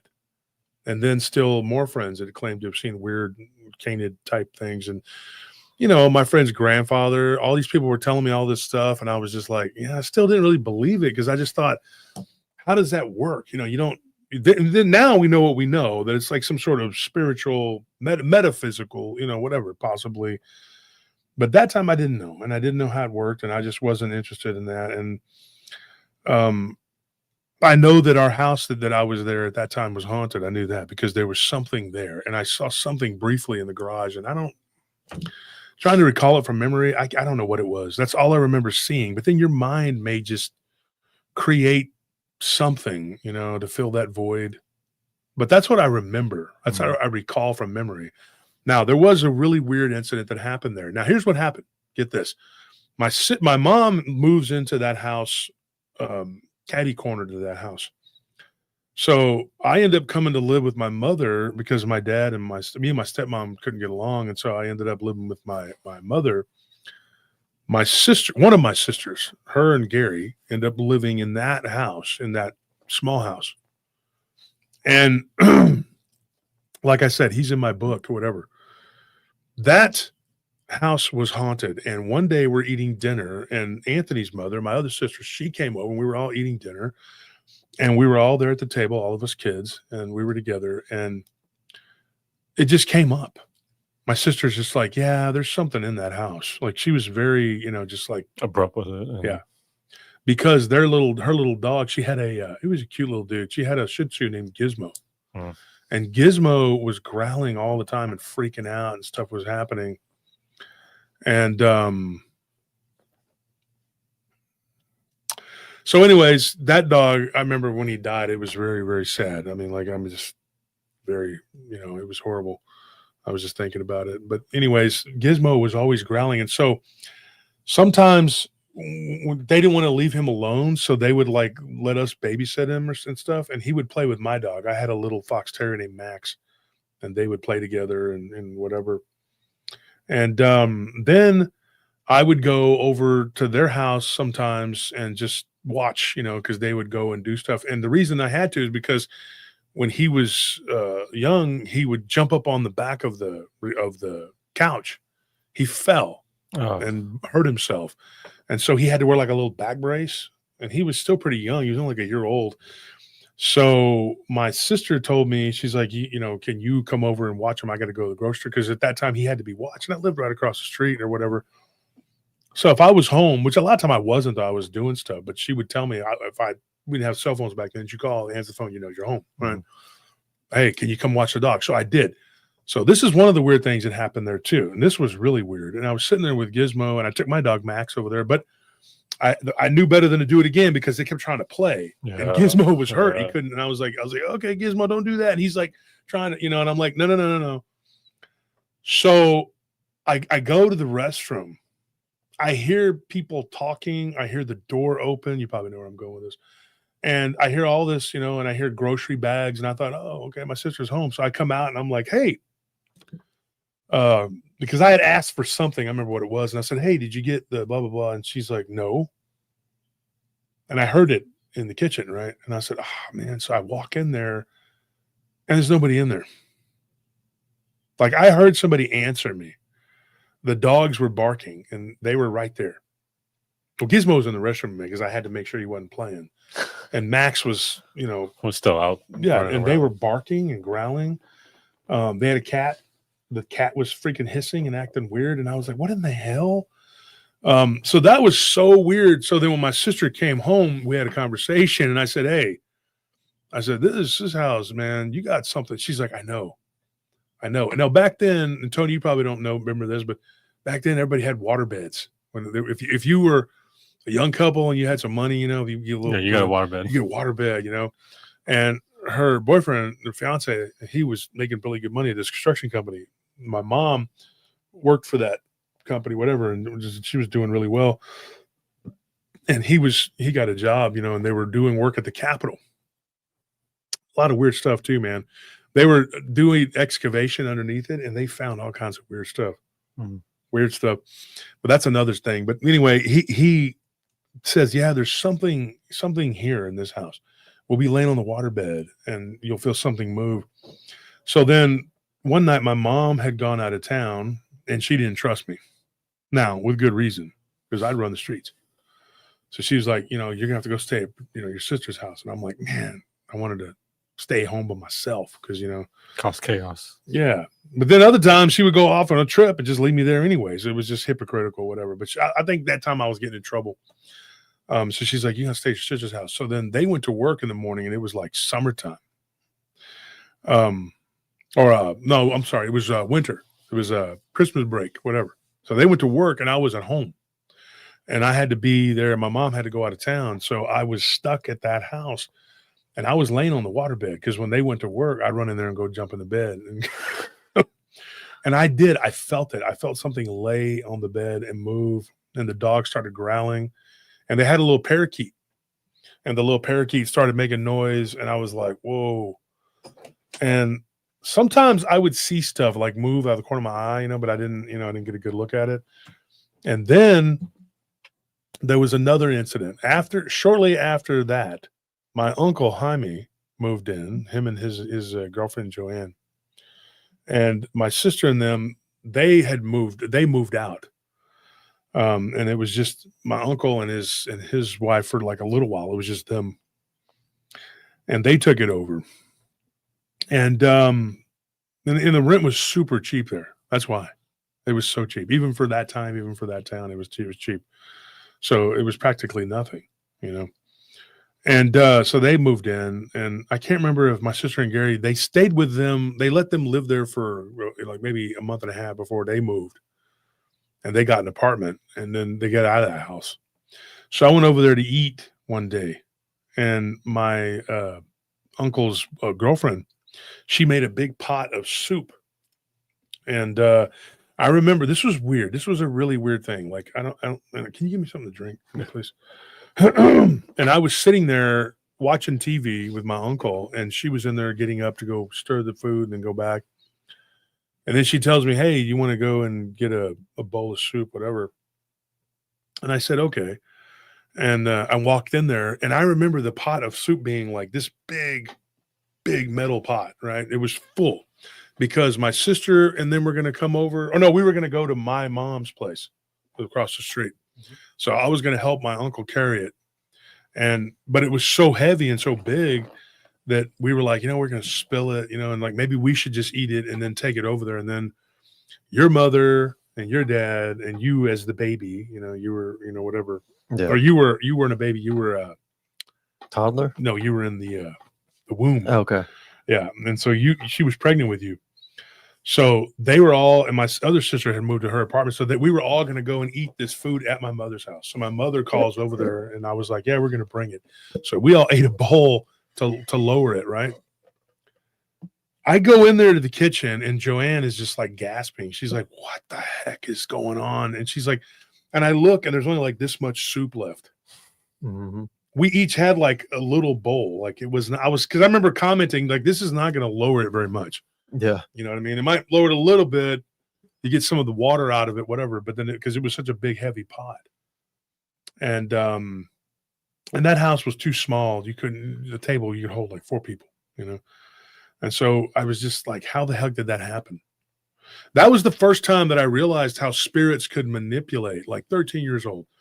I learned that spirits could absolutely manipulate reality, food, water. I mean, like, they could take tangible substances. The lady that me and Scorpion, when we worked together over at this place, there was a startup company called Vignette. It's not there anymore. And there was a woman that gave us the stories of her abductions, her alien abductions. And she was the one, she was trying to convince me that what I had seen when I was 15 was actually an alien. And, people that are into that, they always try to tell you, oh, that's an alien, that's whatever. So I told her, I said, I think you're just trying to say because you had alien abduction. She goes, no, I lived in a haunted house in Killeen, or outside of Killeen. And she tried to tell, or it was not Killeen, Temple. And that's where Abe Seas lives now. Mm-hmm. And that town, man, there's a lot of weird stuff in that town too. My aunt, Jehovah used to live there. And she had a really creepy haunted house. But I liked that house. Everybody else had weird stuff happen to them. It was fine for me. I mean, there were a few things that happened, but it wasn't bad, But I remember like that whole conversation with that lady, she said there was a ghost in my house and it would eat my food. And I was like, what are you talking about? Like, how? And she goes, I was making coffee one day and I had a muffin there and I turn around and it's half gone. Like it ate part of the muffin. I told you that. Yeah. Yeah. And I was like, what in the heck? And then she said that it would drink her coffee and her orange juice and it would happen to her daughter, her mother, her sister. It was like crazy. And so when you hear somebody telling you that and it kind of confirms what you know, and I thought about it, and I was like, that happened to me when I was a teenager. So I told her about the soup incident. Well, that wasn't the only thing that happened. My sisters, both of them, had reported weird stuff like that happening. I mean, there was a lot of stuff, but this is the stuff that I remember that happened to me. Now, here's another one. When they moved out of that house, my aunt and uncle, they moved back to Austin. They were like, what the heck with this? They stayed with us for about 2 weeks. And the house sat empty for about a month. And that's when your mom and dad moved in there. And I had a talk with your dad. And I remember telling them, I was a young teenager when that happened. Because, I mean, I don't remember the timeline at that point. I don't remember. I was like 15 or something at that point. And I was just like, I told him, I said, you know how many family members have been in? So my sister and her boyfriend, my other sister, she moved back in there for a while. And then they moved back out because it was just weird stuff all the time. One day, Gary couldn't even go to work because he lost his keys. And then they found the keys in the drawer right next to the refrigerator. There was like a junk drawer and the keys were in there. Yeah. And he always hung, he was very like OCD. Meticulous. Like he hung the keys up religiously and he missed work. And it was that kind of crap going on. And they just said, to heck with this. And I remember one time I was walking to my friend's house and I had a backpack on, I was wearing my little jean jacket with my heavy metal patches and stuff, Yeah. And I remember like I heard a on the glass and my sister and them lived there at that time, but they were at work. I remember that. And I look over and I see a man. I still remember he was like a light-skinned Hispanic looking dude with glasses, like horn-rimmed glasses. And he looked like he was from like from the 60s or something, maybe, like, you know what I mean? Like he looked Out of place. Yeah. And he was like staring at me and his head was like right up against the window and he was like moving his head like this, and I was just like, and I remember like observing it and I was with my friend Keith and we both saw it. And we were just like, and then the curtain closed. I said, dude, hold on. So I took my backpack off because I was like ready to have to, I'm like, my sister and her boyfriend are at work, like who is that in the house, So they always left the back door unlocked. So I thought maybe somebody got ballsy and went in there, So I go in there, my friend Keith, I open the front door and he comes in, we go walk around everywhere. There's nothing in there. I mean, there's nobody in there. So when my sister comes home from work, I called, from my friend Chris's house and I said, hey, I'm with Keith and we're over here at Chris's, staying the night over there. I said, it was like a Friday or something. And I said, there's somebody that was in your house. I saw it earlier. And when I described the guy, they were just like, no, that's just a ghost. All casual. Very casual. Yeah. But that was kind of how it became. So when your dad was moving in over there, I told him, his dad's name is Marty too. And I said, Marty, it's a bad idea moving in over there. I said that, you got a baby. You were a baby. You had just been born or whatever. And they moved in. And I can't remember if you had just been born or if she had you when she was, no, you weren't born yet. She was pregnant with you when she was there. Mm-hmm. And you were born like real quick, like right after that. And because they were staying somewhere, and I can't remember if it was with your Uncle Gene or something like that. I can't remember exactly. But they moved in and weird stuff started happening. And I remember one time, you were like a baby, like you weren't very old. And Regina had to go run across the street to my mom's.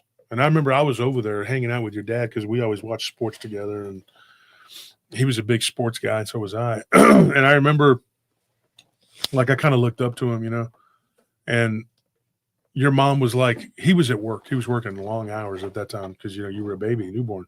And she was like, hey, I'm going to go across the street real quick, to your mom's, or to mom's, whatever, to get, whatever. And I was like, okay. And so she went over there and she was like making pan dulce or something like that. And I had to sit there with you, and I babysat you very rarely. I was not interested in being the babysitter. Yeah. And so you were over there in your little crib or whatever, and you were not even crawling or toddling. You were, she probably wasn't gone 15, 20 minutes. And I was just sitting there, and sure enough, I heard you start just bawling, like screaming. And, baby Anthony screaming, but you did that a lot. And so I just sat there and I was just like watching TV, and I was like, okay, all right, kid, shut up, So I didn't know what to do. Great babysitter. So I went over there, and he had this little thing that spun around, little plastic stars or whatever. So I was like, hey, woohoo. And he kept crying, and he just kept crying. And so finally I picked you up, and I was like, okay. And you hadn't pooped or peed or anything. So I was like, okay, well, he's not, whatever. So why is he crying? Because it just came out of nowhere. And I was like, I had to use the restrooms. I sat him back down, and I remember I go to the restroom, and you stopped crying when I picked you up. And I remember this very vividly. You were like, oh, everything's fine. And I was like, hey, it's okay. And I sat you back down, and I went to the bathroom. Then he starts screaming again. And I'm going, God, where is Nene at? That's a nickname for my sister. I said, where is Nene at, man? She's going to take this kid. He's just crying. It clicked in my head that something was making you cry. Because, they had a little dog too. And she was like right up with me. She was scared. And what really got me was when I walked back out of the bathroom, because I was only in the bathroom for like 2 seconds. I come back out. The bedroom where that room that I used to have my bed in, where you were at, it was ice cold. Now it was wintertime. I remember it was like I think you were probably 3 or 4 months old, not very old. I mean, you weren't very old. Probably March or something, maybe, and it was winter, still kind of cold, but it wasn't like bad cold, because it's Texas. But it was freezing in that room. And I went in there, and I was like, I could see my freaking breath. And it was not freezing just 5 minutes ago. Yeah. So then I hear the back door open, and I look, and I thought I saw somebody wearing white and blue. And then they go into the bedroom, and I started talking, and I was like, hey, Nene, I was like, something's wrong with Anthony. He's crying. I don't know what's going on. No answer. So I go into the kitchen, and I look, and when I looked into the kitchen, you could see into the bedroom, somebody turned the corner again real fast. And I remember it's like white and blue. Like I remember, and I thought, because your mom did have a dress like that, like she would wear sometimes. And I just went back, and I was like, okay, well, she's, whatever. So I went back to check on you. You weren't crying anymore, and the cold was gone, which was bizarre. But then when I walked into the living room, it's like I hit a wall of ice, like it had moved. Yeah. And when I go into the living room, then I hear the back door open, and I hear the bag, of supplies on the table. And I walk in there, and your mom's wearing a red blouse. And I was like, uh-oh. It's like somebody hit me in the stomach, like boom, like what the heck was that, dude? Like I said, Nene, this house, no bueno, man. I said, the kid's crying.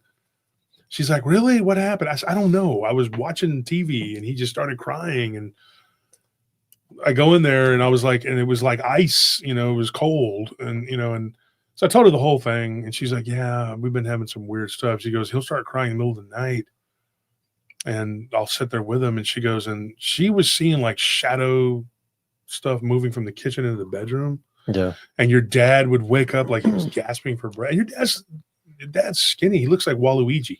Yeah. He didn't talk like that, but he does. He kind of looks like he's a real skinny guy. He didn't have sleep apnea. He wasn't like a big fat guy that needed to couldn't breathe. Yeah. It was just creepy, man. Scary. And then there was the shadow down the street, the thing that went down the street. Now that happened to my uncle and aunt when they were staying with us.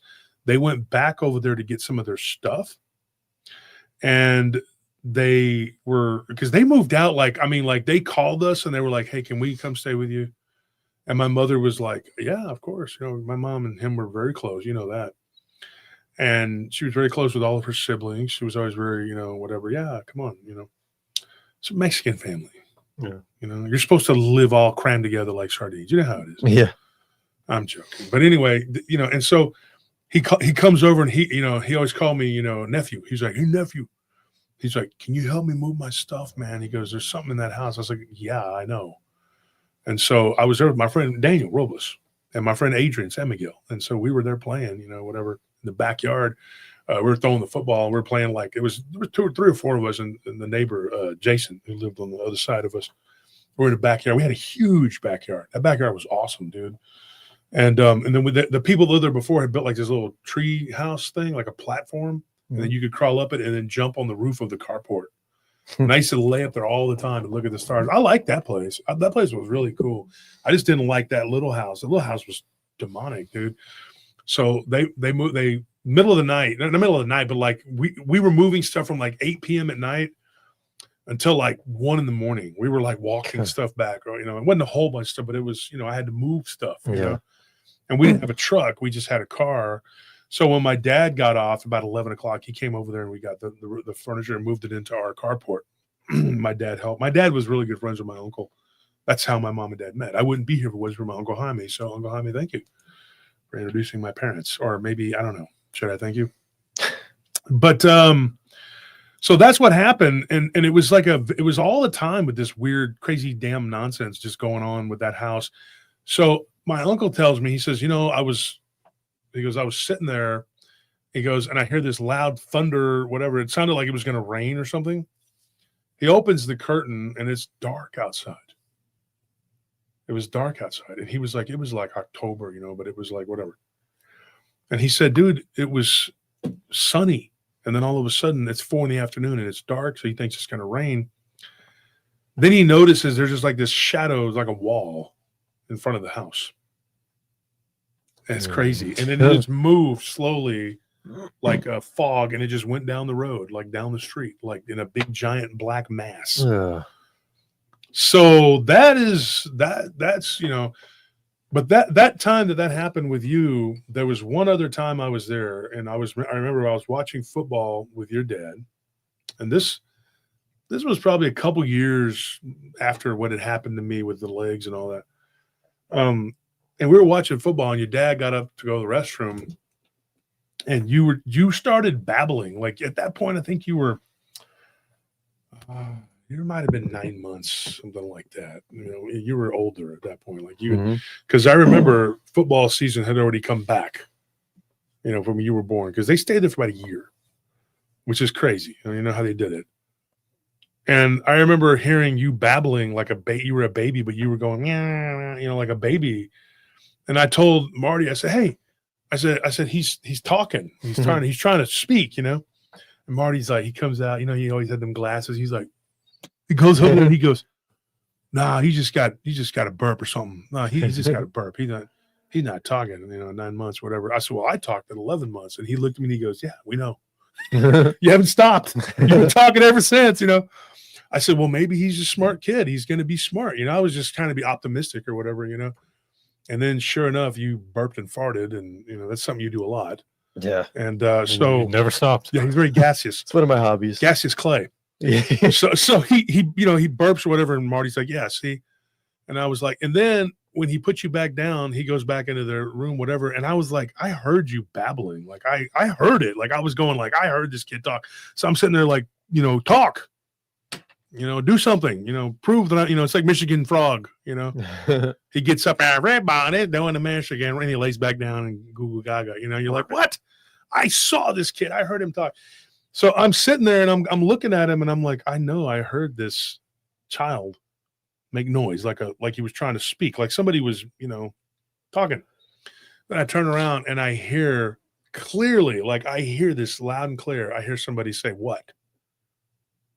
And I'm like, I turn around and I'm like, couldn't have been the child. And you're like 9 months or something, 10 months maybe.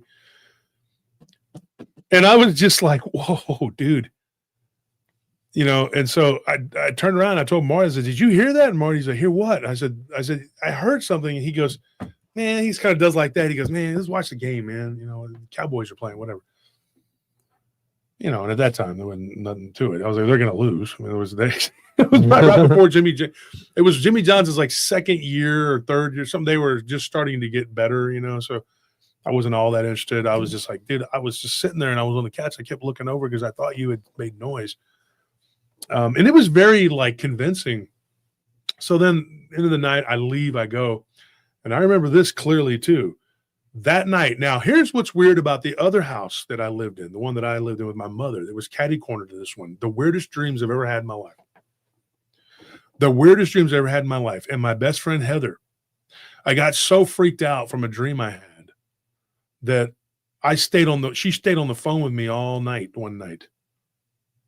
And we were kids, you know, we had to go to school the next day. But she stayed on the phone with me. Like she just left their phone off the hook. And I was like scared, you know, I was terrified. But it was a dream. And it was I had a dream about the end of the world in that house. Mhm. Like I was walking through the parking lot, you know, where Baylor Seafood and all that is? Yeah. I was walking through the parking lot and it was cracking open. And I dreamed of Daniel's brother, Junior, telling me, hey, man, we're all going to die. Like it was crazy. And I didn't know him yet. So when I first saw him, when I started hanging out with Daniel about a year later after that dream, I remember him, like his brother walking in and I was like, he looks familiar. And I couldn't place it. Then I was like, oh my gosh. So one of the first conversations I had with Junior was like, hey, I had a dream about you like a year ago or something. He was like, good to know. He's just like, okay, Dreaming about me, huh? creepy kid. All right, man. You know, because he's like a few years older than me, you know. I didn't know him. I didn't know this guy. And I don't remember ever laying eyes on him. I knew Daniel, but I knew who he was, but we weren't running around together yet. We weren't hanging out doing all kinds of crazy crap. And so, but that was a dream I had like maybe a year or two before this one. So that night after I thought you had made noise, like you were trying to talk or something, I remember laying in bed and I always kind of laid like this with my hands like that. And I was looking up at the ceiling.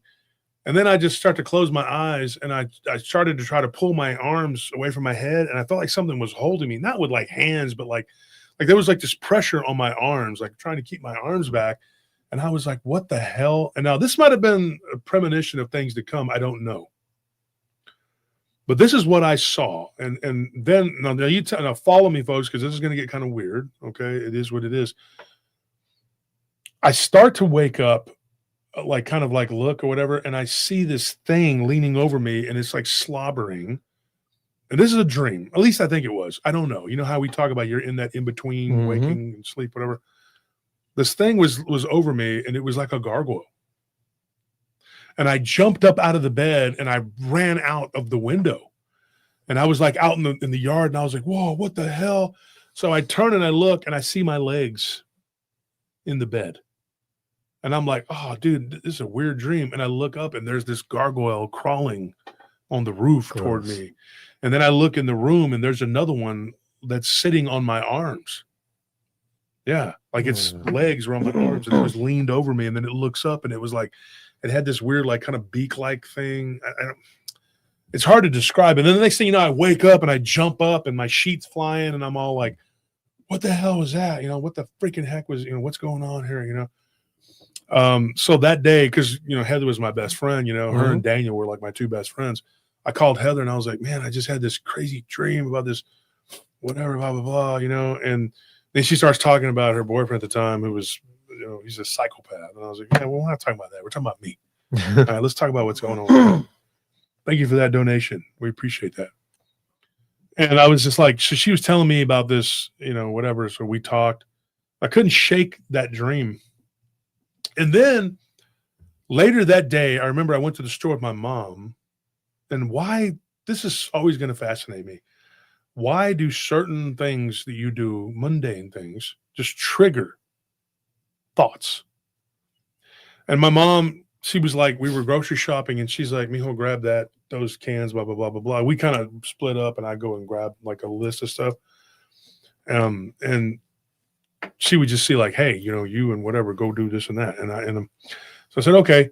So your mom was with us and your dad it was the weekend. I remember your dad was there watching you. It was like, I think it was like a week later or something. And so I was with your mom Mhm. and my other sister and my mom, and I was with the two girls. I hated that dynamic. I hated it. It was awful because I was the only guy, and they would just be like, well, we're going to do this and you're going to like it. And I'm like, I'm not, because I'm not a girl. I'm not going to like that. But you just have to deal with it, and don't say anything and listen to us bitch about everything. I hated it. But anyways, we were there and everybody kind of split up because my mom was going to make tamales. I remember your mom and my mom were going to make tamales. And so I was talking to my mother about you. My mom was crazy about you. I mean, good God, it was like Anthony-itis. And she's just like, mijo this, mijo that. I was like, I thought I heard him talking the other day. And she's like, really? Because you started talking 10, 11 months. So he's probably talking. And Nini's like, no, he's not. He's just burping all the time. And I was like, no, I said, I heard it. I said, I don't care what y'all say. Y'all can sit here and make a joke about it. I heard him babbling. And I still say I did. Mhm. Now, I told my mom, so I had this weird dream, and my mom's like, we were getting some kind of canned stuff for the beans or whatever. I don't remember what it was, like Rotel tomatoes or something. And I'm reaching up for it. And when I reach up for this product, I remember it just hitting me like, you get those like brain, I call them like bubbles in your brain. And you're just kind of like, whoa, what the heck was that? And so I go to grab it and I was like, oh my gosh, what is that? And I just feel weird. I feel like I needed to sit down, kind of vomity, and it hit me. I was like, and I blurted it out. I told your mom and I was like, there's a gargoyle demonic thing in that house. I just looked right at her. I said, you need to get Anthony out of that house. And she's like, what? And my sister's like, the other one, Mhm. she's just like, okay. And my mom's like, shut up. Don't say things like that. I'm like, no. And I said something smarty ass, which my mom, this. She had no problem just smacking me. 14, 15, she didn't give a crap. You're in the middle of the store, HEB, she didn't give a shit, dude. Yeah. People around, what? Pendejo, shut up, And like, otra vez? Huh? Yeah, what's up, and también, like, okay, Yeah. all right, I don't want to fight, but she'll bring it, you better be quiet, chingazos, Yeah. tu cabeza, it don't matter. And so I would just be like, and she was like, cállate la boca, pendejo, you're always saying stupid things, don't say that, you're going to scare her. And your mom was kind of receptive. She was just like, what did it look like? I said, I didn't see it there. I had a dream about it. Then my sister turns and looks, and she goes, there is something there. She's like, we all told you before you moved in. She goes, well, yeah, I need a place to stay. It's dirt cheap. I was like, yeah, there's a reason it's dirt cheap, because the damn devil lives there, man. I mean, So that night, no, not that night. That was the night we had tamales. I was up real late, and some friends came over and we ate whatever. But then the next day, it was like a Sunday, and your dad called, said, hey man, let's go to Mr. Getty's. I used to go to Mr. Getty's with his dad. Mr. Getty's, people who don't know, if you're not from Texas, Mr. Getty's has a buffet. It's a pizza buffet, and you can literally get bloated and just die. It's awesome. I will say this: Anthony is probably the biggest eater I've ever met. He eats a crap ton. But apparently, according to Wolf, I haven't seen it myself, Anthony's dad blows him out of the water. Right? Well, Anthony could tell you. Yeah, he apparently Anthony's dad will just eat and eat. He looks just like Anthony. Just a little bit older. Skinnier, I would say. Well, maybe. I don't know. He works out a lot too. Yeah, he does. I would say that. He's a weightlifter too. But that guy could eat and eat. And so we would go to the buffet. Usually the Oilers had the early game. They were like the noon game. Thank you, Rita. Thank you, Rita. Thank you so Awesome much, as always.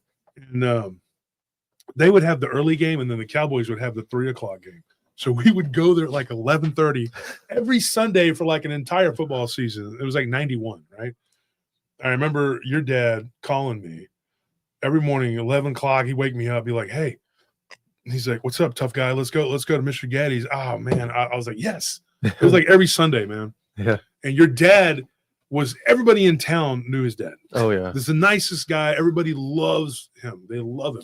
People I never even knew would stop me just out of the blue one time and be like, hey, you're Mario's boy, right? You're Marty's boy. Like, yeah, who are you? Oh, I know your dad. Man. He's cool, man. He's cool, man. Still happens. Yeah. Yeah, and everybody in town knows my dad too. Yeah. And they thought my dad was just a great guy, and I'm like, And I love my dad, even though he's whatever, you fight and you argue, but your dad, everybody knew your dad. Everybody knew your uncles too, man. Yeah. Like Gene and Angel, like everybody knew them. And, they all worked with this guy, LD. Not my sister's brother. Oh, dang, Nicholas. Dang, Nicholas. Wow, I appreciate that. Oh, man, thank you again, Austin. You got to hit home runs because nobody wants to give us base hits. See how it is. No, we got Just some here to hear donations. my pain and suffering about gargoyles and demons, but whatever. And No, we Anthony, appreciate let's that. not forget him. Yeah. So we're there and we're at the HEB and I'm trying to tell them like, look, this is, what's going on. And my mom was just like, later on, my mom kind of pulled me out to the side and she's like, why are you saying all that? And she was kind of aggravated. And I said, Mom, it's true. And I don't even know why I blurted that out. And then she got quiet. She didn't say anything. The next day was Sunday, right? So we go to Mr. Getty's, we eat, we have all this. So I had to talk with your dad. And I said, Marty, man, I was like, there's something there. There's something there. And I think it wants to attach, itself. I don't remember how I worded it. I didn't say attach at that time, but I think I told him like, there's something there and it's going to bother that child if you don't get out of that house. And they moved. They did. Mm-hmm. And I don't know that my efforts, changed their mind or what, but they did move. I know your mom saw something because when my mom and Priscilla and her and Nene went to SeaWorld, they talked about it, and I wasn't a part of that conversation. So I was there with my sister's boyfriend and Marty, we were watching football. And I don't remember what happened. It was the playoffs or something. There was something I don't remember. And I just remember them saying, hey, we got to move. We got to get out of this place. There's something going on here. And, Gary told Marty, he said, dude, this is what happened to us. And so this is the next dream I had. It was that Sunday. I remember the day after. It was Saturday. We made tamales or whatever. Then that Sunday, I wake up and I go to Mr. Getty's, and because your dad would eat like one meal, then he would wait a little while. Then the next game would come on, and toward the middle of the next game, he would eat like another meal. Yeah. And it was unbelievable, dude. And so I would eat too, and I didn't get fat back then. I mean, I was tall and lanky, and I was like playing football, lifting weights, wrestling, whatever, boxing. And I was into everything, anything that would burn off that anxious energy I had, And so I remember like just Sunday night, just digesting. You're just like, oh, too much pizza, And so I went to sleep on the recliner. This gives me the chills. And this, like I said, this could have been like these dreams I was having could have been like what do you say, portent of things to come would be the way to say it. Like it was like an evil omen or something. I don't know. But it was like this was going to happen. And so I had a dream. Now, like I said, I'm going to preface this with this was a dream. I don't know what it was. I don't know if it was anything more than that. But I hear on the door and I wake up and it's dark. The whole living room is dark. And I'm just like, I don't know where anybody's at. I don't know where I'm at. And at that time, my sister and her boyfriend had moved in with us, and they were staying in one of the bedrooms. It was like a 3-bedroom house, whatever. Like I said, it was a nice house. I like that house. It was older, but that house is the people that moved in after us, they never left. The people that came after us. And we were there for a couple of years, man. And so the people that came after us, they remodeled it completely, which is what my mom had wanted to do. And then she decided she wanted to move to Austin. Because of her job. You hear that? You didn't hear that thud? Yeah, I heard it. It's kind of used to it at this point. Yeah. So anyways, yeah, Papa says premonition. I'm talking about like, it was kind of like, not a premonition, but it was like things to come. You know what I mean? Like it was what was going to happen. Because right after this was when I saw the dog man. It was probably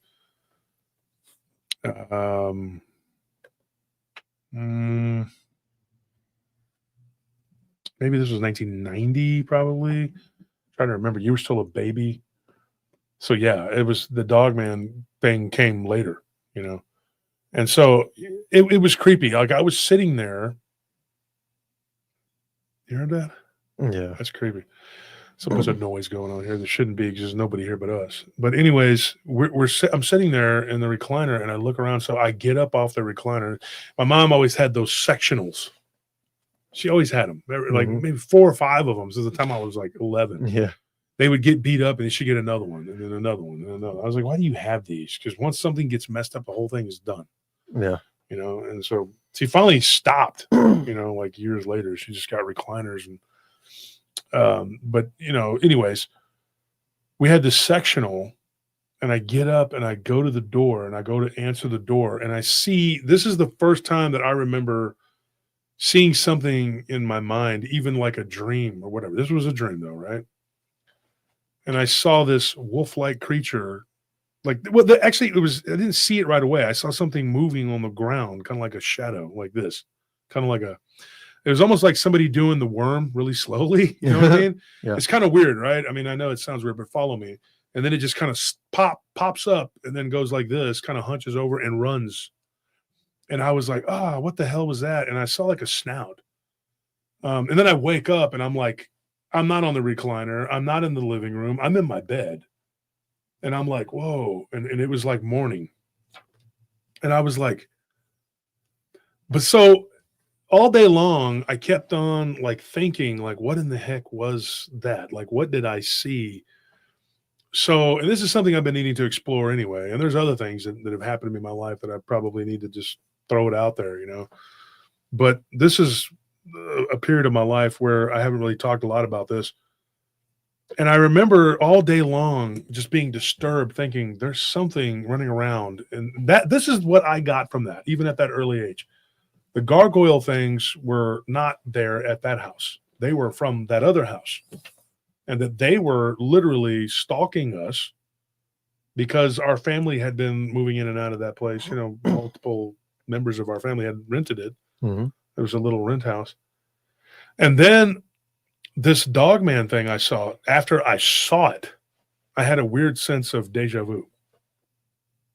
Now, we've talked on the show about jamais vu, which is, it's not the opposite. It's kind of very similar, but it is the opposite of part of that.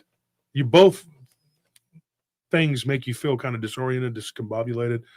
But the jamais vu, which is a French word because there's no real word for this in English, it's when things should look familiar to you, but they don't. They're not. That is the difference between jamais vu and deja vu. Deja vu being something completely different. Deja vu is a type of thing where you feel like you've been somewhere before. So I had this weird sense of deja vu right after the dogman encounter when I was sitting in Daniel's house with his mom and his dad and everybody there. And I remember sitting there going like, oh, I just had this weird sense of deja vu. But I had seen this creature in my mind's eye in that dream. Now, my friend Randy that I'd grown up with, he had a weird dream when he was living in his house. His house had weird shit in it too. It was old. All these old ass houses in Taylor, they're all old. Like, yeah, when I was a kid, they were all over 100 years old, right? So imagine now they're like 100 and, you know, they're whatever. They're like ancient, you know. It's like, but you know, so you're sitting there, and I started thinking about the dream he had. He had a dream that a wolf-like creature was looking in at him in his window. Same thing with my friend Spencer, who lived around the corner from me. That's back when I lived with my dad by the middle school, which, you know, now they've turned into like a bar and they've done a gentrification of you know, so a bunch of crap heads from whatever state you come from can go in there and be like, oh, this is quaint. Oh, craft beer. People from the South. We can pretend to be poor even though we have lots and lots of money. Exactly. We can pretend to be a normal. We're one of you people. Well, $7 for a craft beer. What a steal. Then we just put up this pride flag. Yeah. Pretty much. It was like $5. Yeah, Remember insane. you went with us? Yeah. It was like $5. Not joking. Last time that was like probably the last time I had a drink. It was like 4 years ago.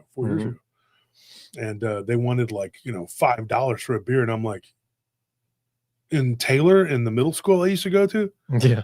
I'm going to give you $5. I don't think so. So yeah, that's, you know, yeah, I don't know.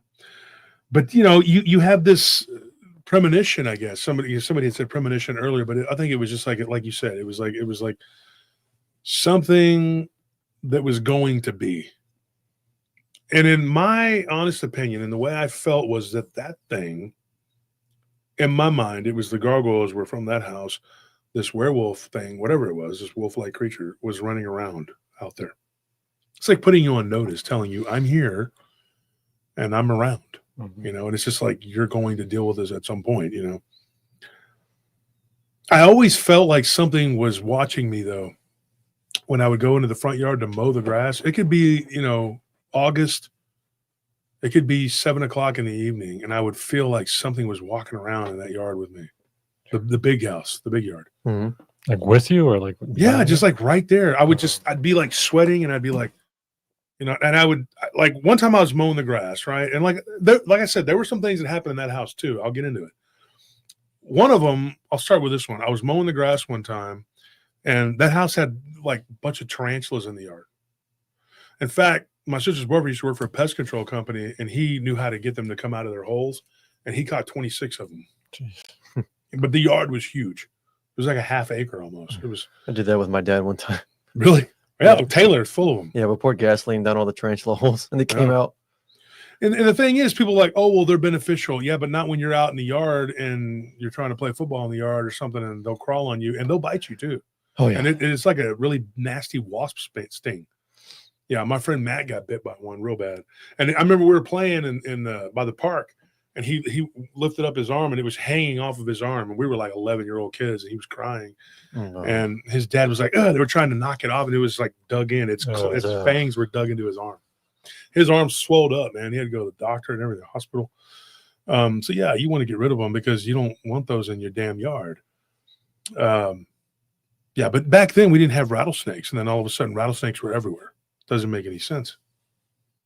Rattlesnakes never liked that black land. We used to get those corn snakes. Yeah, You know, chicken snakes, whatever. and water moccasins. The water moccasins, yeah, down by the creek. So it was crazy. Like, I just was walking, and I see this tarantula, and I go, oh, and I went to try to step on it because it was jumping around, and it just crawled under the lawnmower, and well, that was it. And I said, well, that's what happened. Problem solved itself. And my mom was like, you need to get out there and mow that grass. And I hated it just because of the tarantulas, man. Because when I was mowing the grass out near Rockdale, out near Lexington, like, it was not as bad because there weren't tarantulas everywhere, but there were snakes. I ran over a copperhead one time with the lawnmower. I was like, oh, and I just like, I did it on purpose. I was trying to get rid of it because it was like a copperhead, you know? Yeah. And my dad's like, yep, they're out there. Don't be dying now. We won't have somebody to mow that grass. But no, this I saw this shadow on the ground, and it like moved real fast, and it went out into the road, and I was like, what the hell was that? And it was like 7, 8 at night, you know, and it's like August, you know. And I'm like, what the freaking? So I turned the lawnmower off, and I went inside, and I was just sitting on the couch. And my mom comes in there, and she's like getting all cracking on me, you know. Why are you in here with grass all over you, pendejo? And you haven't even finished yet. And I'm like, okay, just relax. I saw something. She's like, yeah, like what? A spider? You scared of spiders? I'm like, no, whatever. So I just went back out and finished, you know, and did what I had to do. But I remember seeing that. And it was weird because it looked like it spread out almost like it had wings, you know? And so I remember thinking there was stuff around that house, but like I said, it wasn't nearly as bad as that small house. And when my one sister, when her boyfriend were living with us, your mom and dad and you were living in that little house across the road, and a catty corner to us. And you could just like walk right across the street, just go, you know, 10 feet, you know, and you're out in the yard, you know, another 10, 20 feet, you're over there in front of their house, you know. So it was really close. And so I spent a lot of time over there with your dad and your mom because I wanted to get away from my mom. And so any chance I could to get away from her nagging and complaining, screaming and yelling, whatever. Because my dad and her were going through, like I said, they were still slogging it out. Yeah. And there was another house that was involved. And this is crazy, folks. So we had a house and we had a property out in Rockdale, right? Two places. One was a double wide trailer. It was nice. It was out in Rockdale, and it was like a 3 acres of land. And then there was a nice rock brick house over there off of Lark Lane in Taylor. It was the fourth house that had ever been built in that area, the subdivision that ended up becoming an expansion of the town.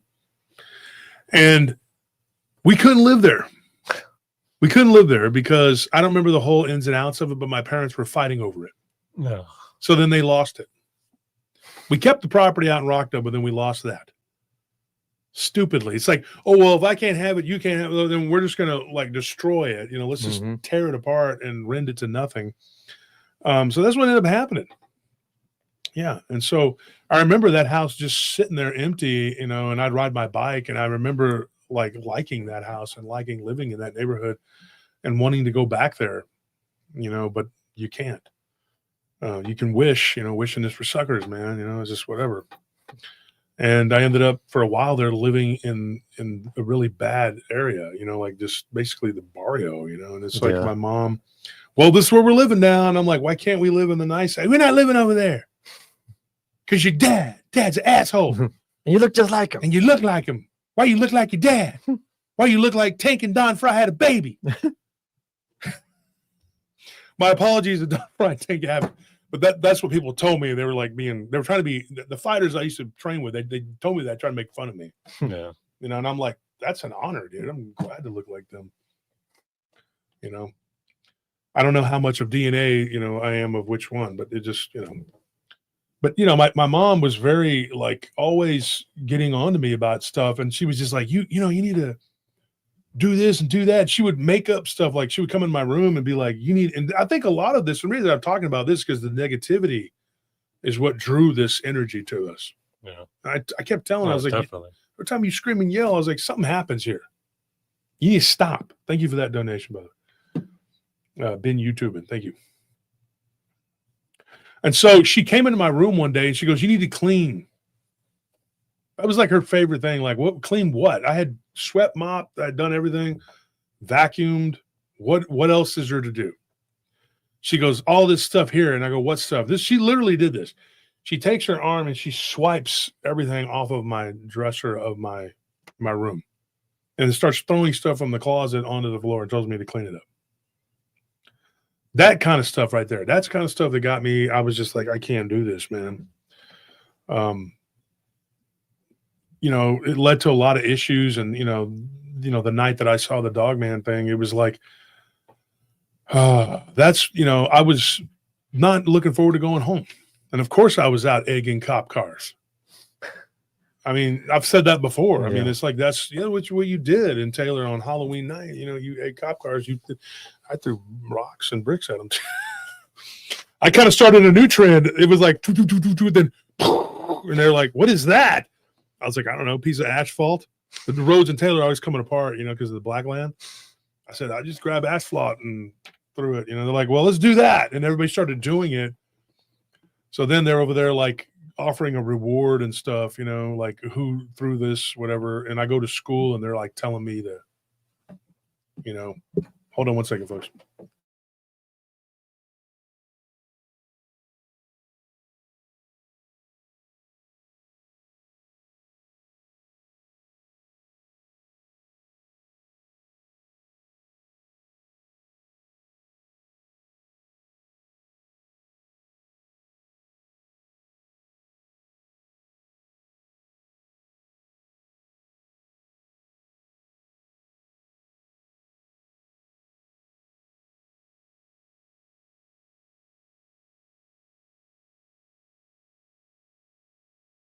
So anyway, Tony's going to run. He's going to go do some work, you know, whatever. Because Marty's nephew, we got to give his nephew a name. Let's call him Howie. Well, let's see, Marty. We'll call him Martin. Marty's nephew Martin is all over the guys. From the Marriott Hotel. Yeah. I work as the security guard. You know, whatever. Are you kidding me? What? I mean, was there actually someone, or like I saw him like walk, but as soon as he got past the shades, it just disappeared. Yeah, I've seen that before. Geez.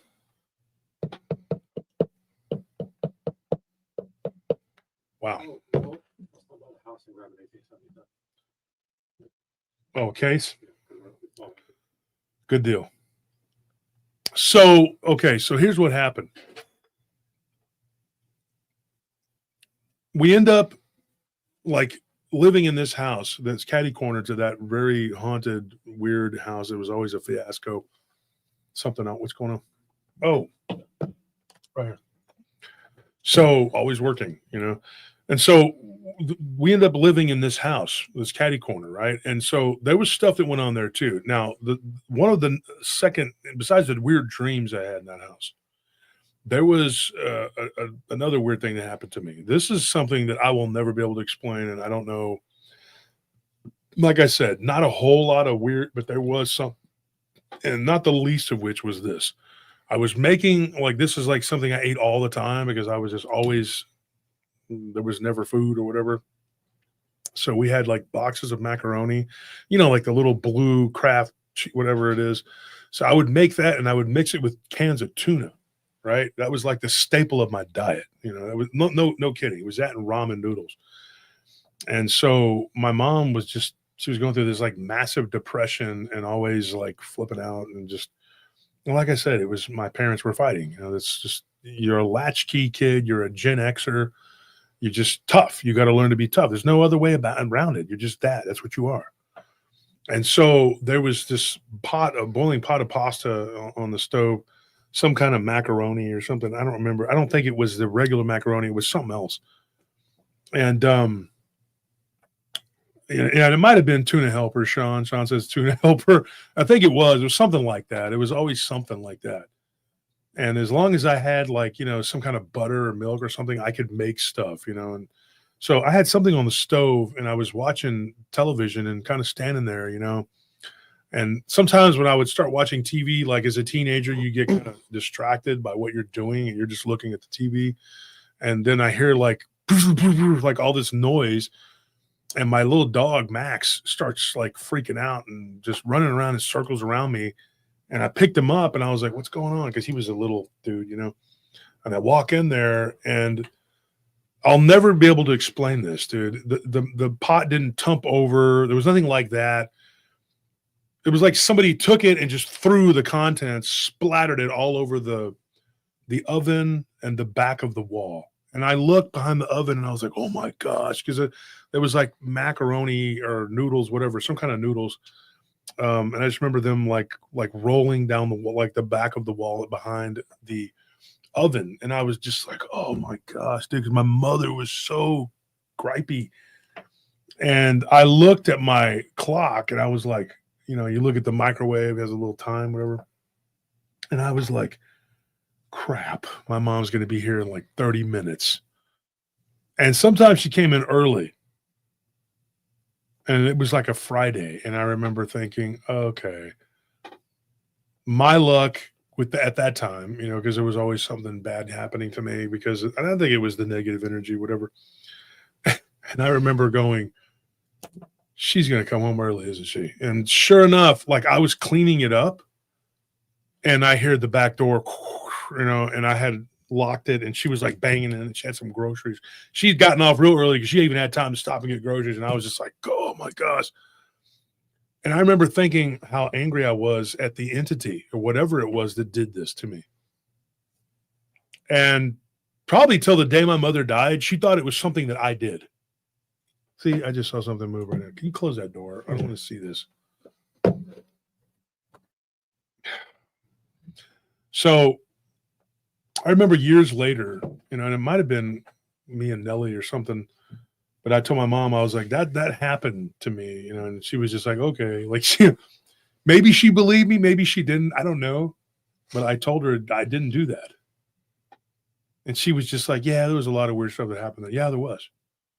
But like I said, compared to that smaller house, it was a cakewalk. I mean, it was like the incidents were few and far between, and they weren't as dramatic. Let's put it that way.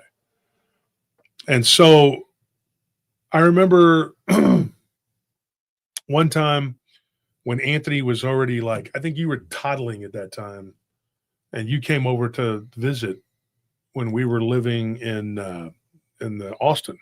My mom had that apartment. She had that neat apartment. I love that apartment. And it was right there up at Old Torf. And you were there in South Austin. Yeah, you were a toddler. You remember that? I mean, I remember that apartment. Yeah. Yeah. She lived there for years. Yeah. She lived for years. And then I got an apartment right down the bottom of the hill from her. And I had a 2-bedroom apartment. I liked that apartment, but I was working at that, what we dubbed the Haunted Tower. And I ended up, was it called the Haunted Tower? What did you call it? The Haunted Tower. Haunted yeah. Tower. So I was working there doing security, and I remember getting phone calls. You know, we've talked about it on the show. There's a whole podcast episode about it. But the guys that I worked with too, they were just like, what the freaking heck is going on with this place? You know, and you answered the phone and there's like, it's coming from that place. You know, there's this weird, you know, just stuff going on, whatever. And I remember you were a toddler, you were a little bitty, and my mom was watching you, and I came over, and you were always playing with the Power Rangers. You had this little, you had one of them in your hand. You wouldn't like, you were always real suspicious of me. Like you'd look at me like who is this guy, you know? And so I remember like, and I remember this very specifically, very vividly. And I remember, and I was sitting there with you, and I picked you up, you know, and I was like, because you were kind of like, you kept trying to, I don't remember what it was. My mom was making dinner, and you remember my stepdad, right? And he was a chef. He was actually a really good chef. He worked at a really high-end restaurant at one time. And so him and my mom were taking the masa and making the tacos. Yeah. And they would fry them. They would shape them, you know, make them into chalupa and taco shells. Because for those of you who don't know, my mom is Hispanic, right? So you kept trying to wander off, going into the back. In the back, my mom had this banana tree. Mm-hmm. So she planted this banana tree, or somebody had planted this banana tree. She figured out it was a banana tree because her friend came over, and she was like, her friend Lauren was like, that's a banana tree. I had already told her that. She didn't believe nothing I said. If somebody else told her, though, that that's going to make blue bananas, she'd believe them. But if it was me, she'd be like, shut up, stop lying, you know? So she told her, she's like, you have a banana tree back there. So my mom was all like thinking it was going to produce banana, but it takes years, right, for it to actually. So then one day bananas started growing from it. It was pretty cool. And so I think you were trying to go to get the bananas or something. You kept trying to wander out into the back, and you were just learning how to open and you were like, outside. And I said, no, Anthony, you can't go outside. I picked you back up and put you on the chair. And you would sit there for a bit, but you were so small, like your little legs weren't even touching off the chair, you know? And so I would go back to doing what I was doing and helping my mom and my stepdad. And then I'd hear that, like, because, that age, you don't know sound carries. And I would look at my mom and I'd run back out, and there you were trying to open it up. This little dude, you were seeing something because you said, man, banana. And I was like, man, banana. It kind of reminds me of what's it Hand called? banana. Hand banana. Yeah. We talked about that before, but you were saying man banana, and but then I realized you were talking about two different things. You weren't saying man banana. You were saying man bananas. Like you were talking about two different things. Uh-huh. And so I think probably like maybe an hour after we ate dinner, you came in with a banana, and I was like, where did he get that? And it was an unripe little banana, and so when I asked you, I looked right at you. You were 3, maybe 4. I don't know. And I said, Mijo, where'd you get that? But you said, man, the man. And I was like, the man. When you went with your mom, when she said, she's like, the banana, we thought I'd taken it away from you. She goes, you get home and you're trying to get her to open the banana for you. Mm-hmm. And she's just like, where did you get that? And he's like, the man. And she was like, thought you were talking about me, that I had plucked it and given it to you.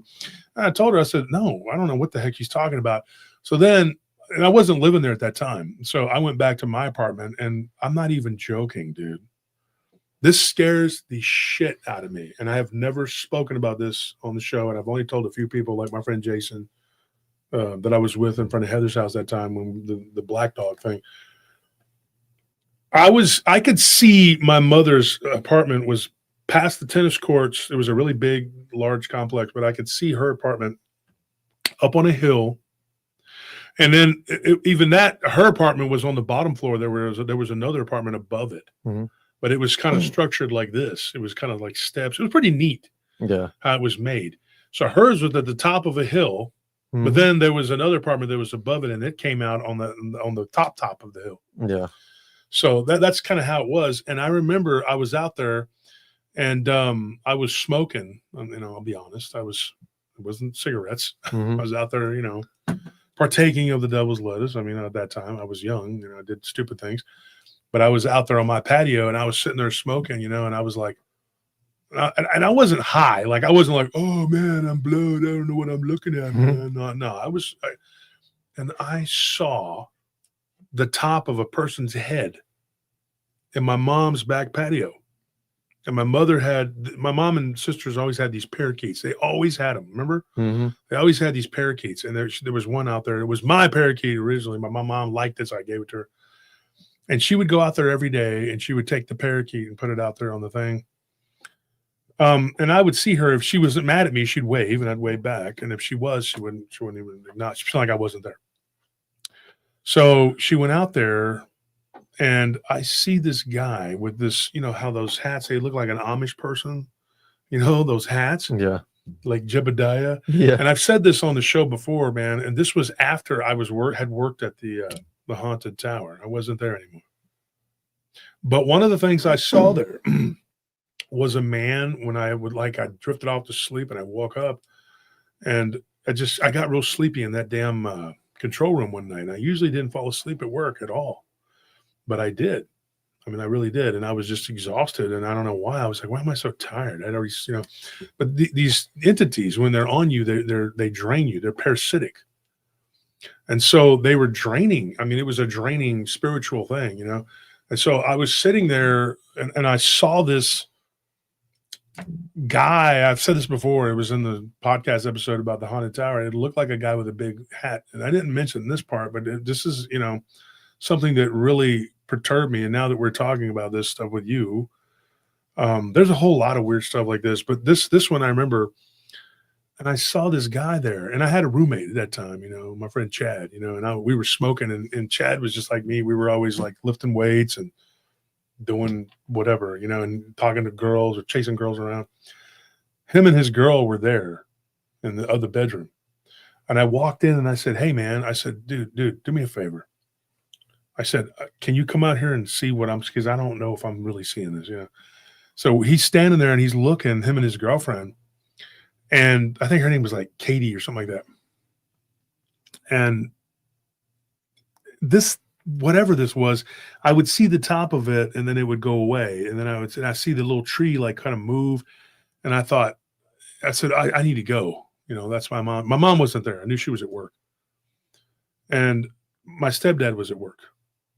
And it was in the afternoon, and I had to work. I was delivering pizzas at that time.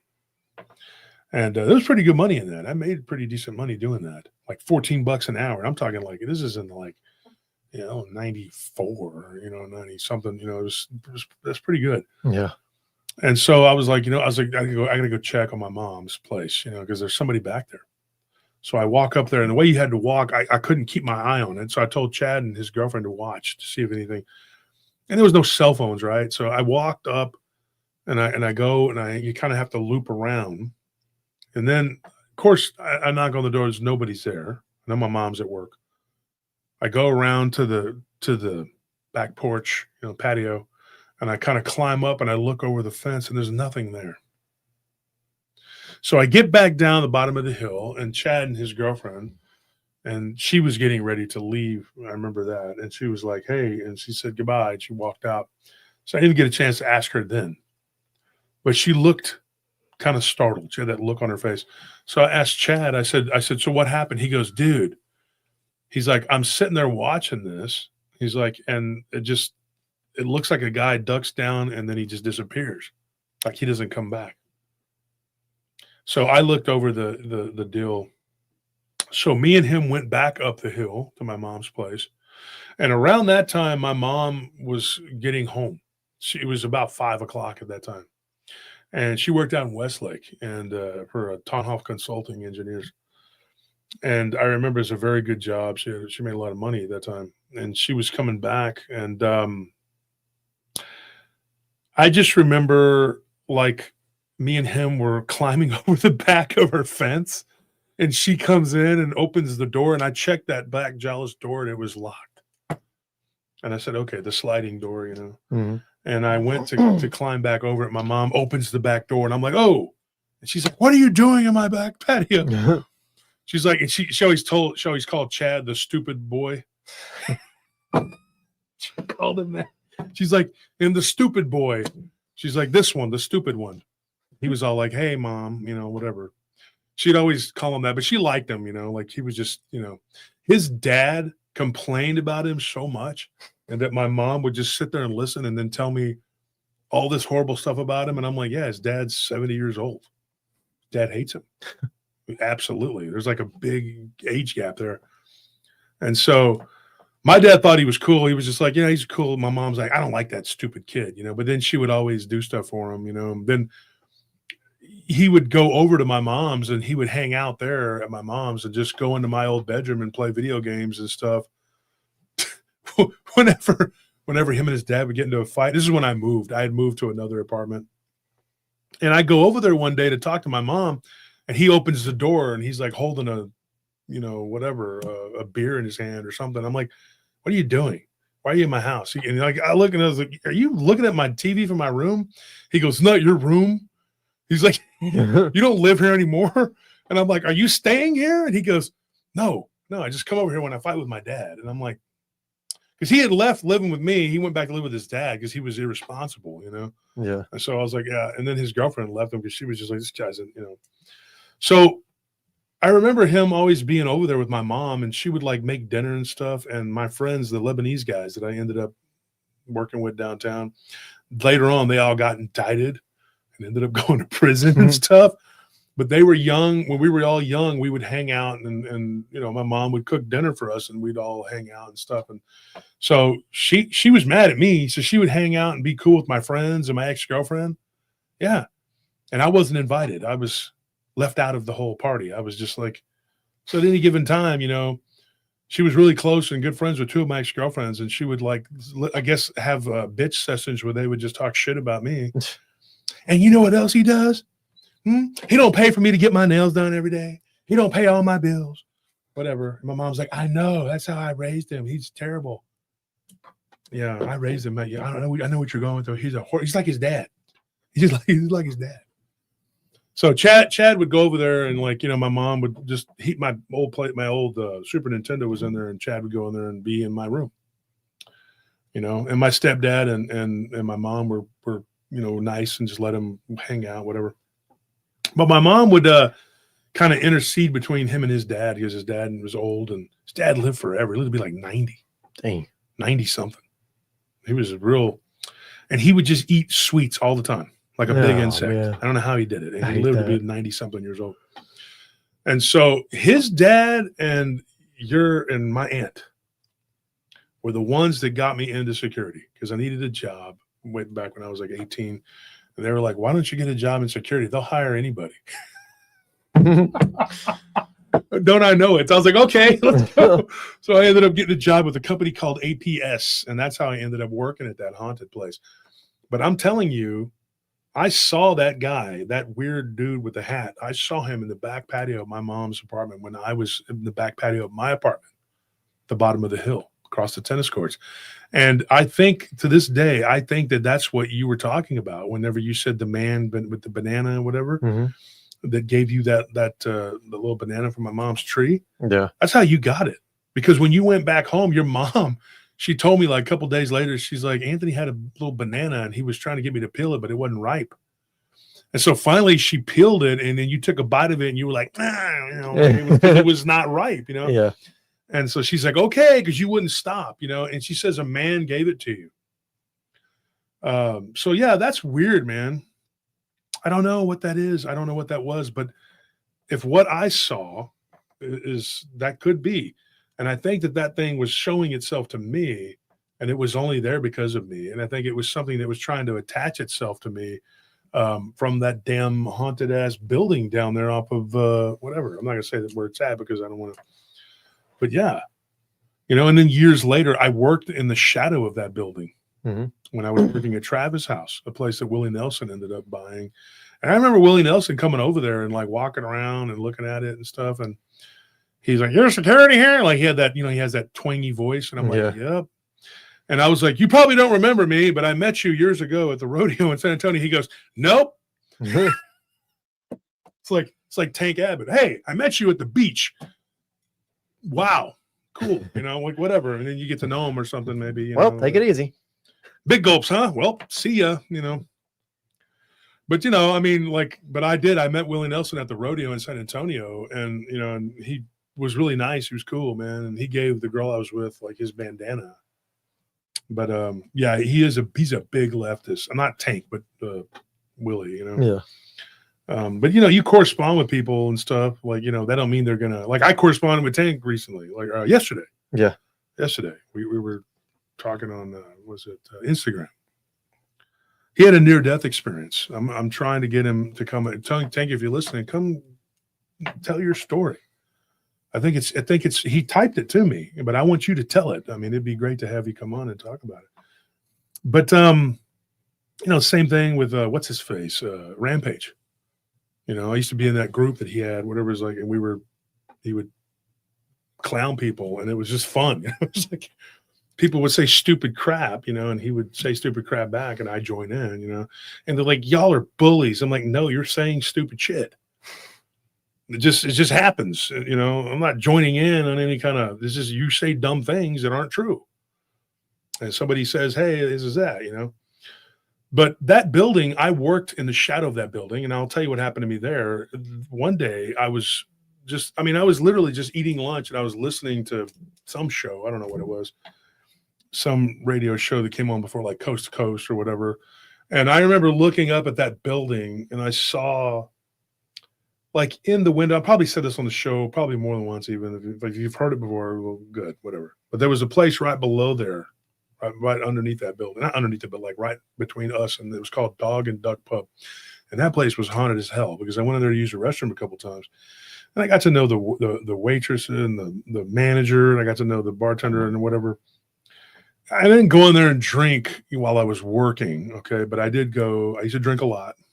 And I would go in there and I would drink, when I was off, but I don't drink anymore. But, I was in there one time and they were telling me that they were walking out and they heard like all this, and they look and there's like 20 darts that they had that were on like in a little drawer, they had all these darts for the boards, and they were all like around the bullseye of one of those boards. So that place was haunted as hell. And then that place on the corner was that place you dubbed the Haunted Tower. So I look up there one time, and it happened to me when I went to 7-Eleven too. That's right there on that corner, and I see what kind of looks like the Hat Man. People describe it, Yeah. Looking out the window, like on the 8th or 9th floor, and I was like, "What the heck? What is it?" And I used to have binoculars because when I worked security, I just had them. I don't know what I was doing with them. I wasn't peeping Tom or whatever, but you're like, hey, I need these for security. I just had them. I had all this stupid crap. You have all these gadgets and stuff, whatever. And you think, I might use that someday. You're not. But anyway, I took them and I looked and then it was gone. And then when I pulled the binoculars away, I kid you not, man. Like I saw it again and I was like, what the freaking heck? And so I drove my truck over there and I looked from the side. That what I saw scared the shit out of me because I did, and then I saw it again, and it looked like something like red, like where the eyes would have been on the entity, and it moved, and I was like, "What the freaking heck?" So I found out that a friend of mine was working security there. Well, Tony Duran. Yeah, he was on the show. He came on the show, and we talked about this, and so I went up into that building with him, and we saw something black like go by the window. Like just like a shadowy looking, that place was so jacked up, dude. And so, there was all this, there was like all these connections, to these, I worked somewhere else and, you'd uncover more and more stuff. I ended up working at the LBJ building and this lady was like, that place is so jacked up. There's a demonic black cat that people see.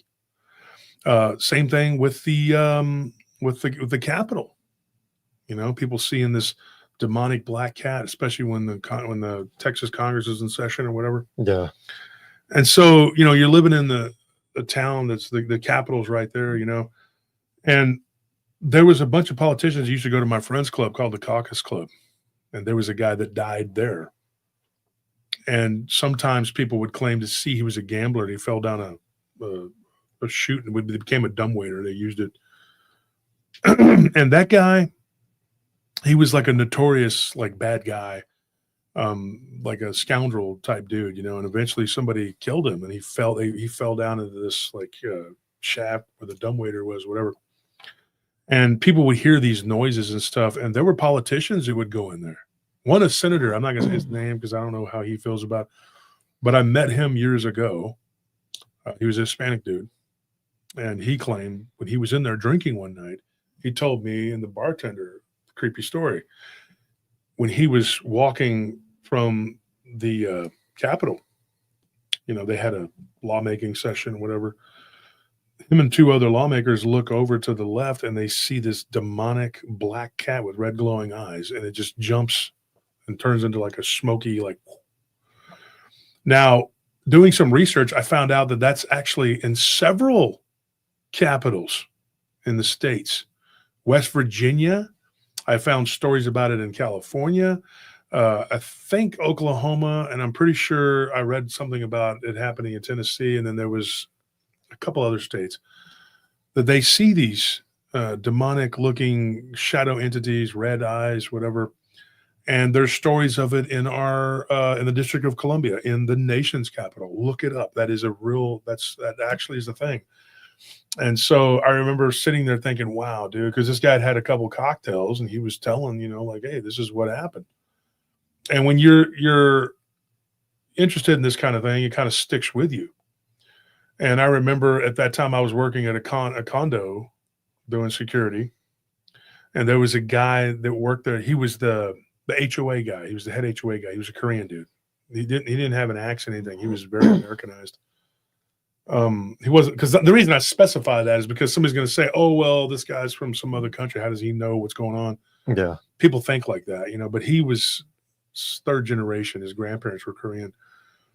And so he was telling me, he says, dude, he used to work downtown at the building that was right across the street from, and I want to say the name of it really bad because it's on a ghost tour. And folks, if you figure it out, you figure it out, but it's right across the street from the building I used to work at, the Haunted Tower.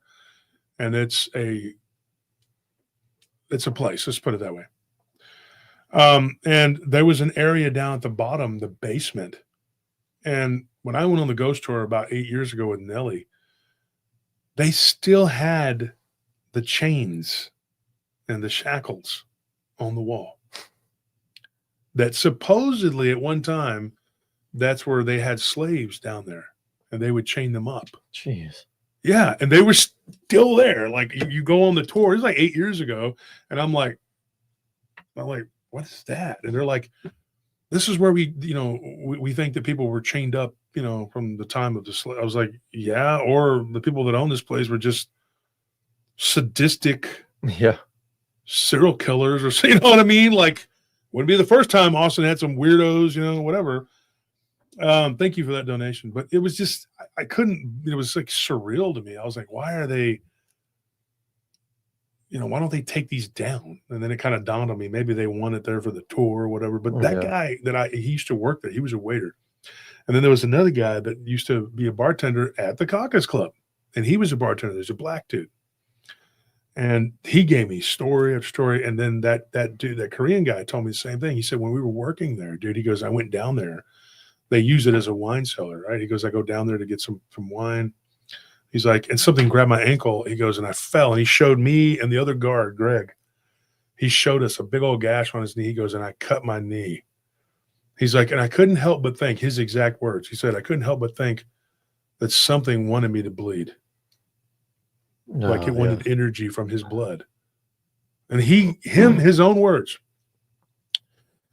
He said, he goes, I think it was vampiric. Years ago, I didn't put two and two together about the whole vampire thing. I wasn't on board with that. I didn't know. This has kind of been organically. I've grown organically with this show. And with the investigations and everything I've learned over the years, talking to so many different people from all walks of life. Just you talk to different people and you get to know different people and you get their stories, It's crazy. And then you kind of start to put it all together, and then you go back and you're like, all this stuff happened to me when I was a kid, But then again, when you look at the haunted house that I lived in, that little house that you were born in, and then that house across the street, we were there for a couple, 3 years, whatever, in those two places. And I only remember like maybe 5 or 6 really scary incidences altogether. Maybe like really a bunch of little stuff you don't even remember. So it pales in comparison to what happened in South Austin, that house. But damn, I mean, as a kid, and some of it involved you, as a baby and then as a toddler. And then years later, I remember y'all living at a couple places that were jacked up, like Travis Street. Mhm. And then the one where you were sleepwalking. Yeah, Travis Street, I always felt like somebody was standing over me when I lay down. Like I would be laying down to go to sleep, and I had to open my eyes like over and over and over because I felt like a man just standing right there every time. I don't know if you remember, but when you were about 6 or 7, you drew a picture. And I remember this, and even, back then I was always doing all kinds of crap, and I was, so I wasn't around you a whole lot, but my mom was. And I remember get this, my mother thinks this is cute, and she puts it on the freaking refrigerator. And so I'm walking to the bathroom in the hallway, and there's like, you walk by the kitchen, right? And I see it in the kitchen, and it says your name at the bottom. It's like stereotypical cartoon drawn, crayon drawn cartoon, and it shows a man with what kind of looks like Raiden. Okay. Like the little triangle hat. The little triangle hat, and it shows this guy with a triangle hat, and then and then there's this little like black thing that kind of looks like a person, and it's just black, and it's got red eyes. Get this is weird. I don't know if you remember this. Do you remember drawing that? No. Coloring? Yeah, you probably don't. It's hot as hell in here, isn't it? Open the door. So what happened? The vent doesn't work in here now or something? Something else is broken? Jeez. You should pay enough money here. They should be fixing stuff. So what ends up happening, like that picture, he drew that when he was like 5, right?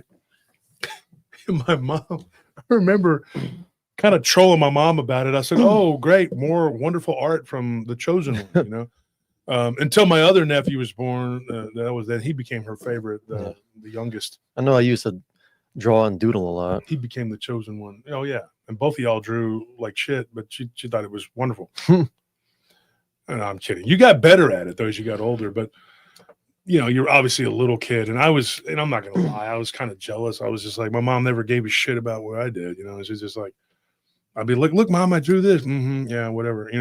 He could smear a turd on there, and it's like, she's like, "That's wonderful. Look at how creative he is." Mijo is using his own feces to make these wonderful pictures. They will be in the Louvre in France, right? I mean, to be Louvre. fair, they could be sold off as like modern art nowadays. Well, nowadays you could go and you could take that rotten probably banana and tape it to a wall and squish it and throw feces on it, and you got a work of art. Could probably sell like a soiled diaper for like $500,000. It's so stupid, the stuff they do. And they do it here in Austin too.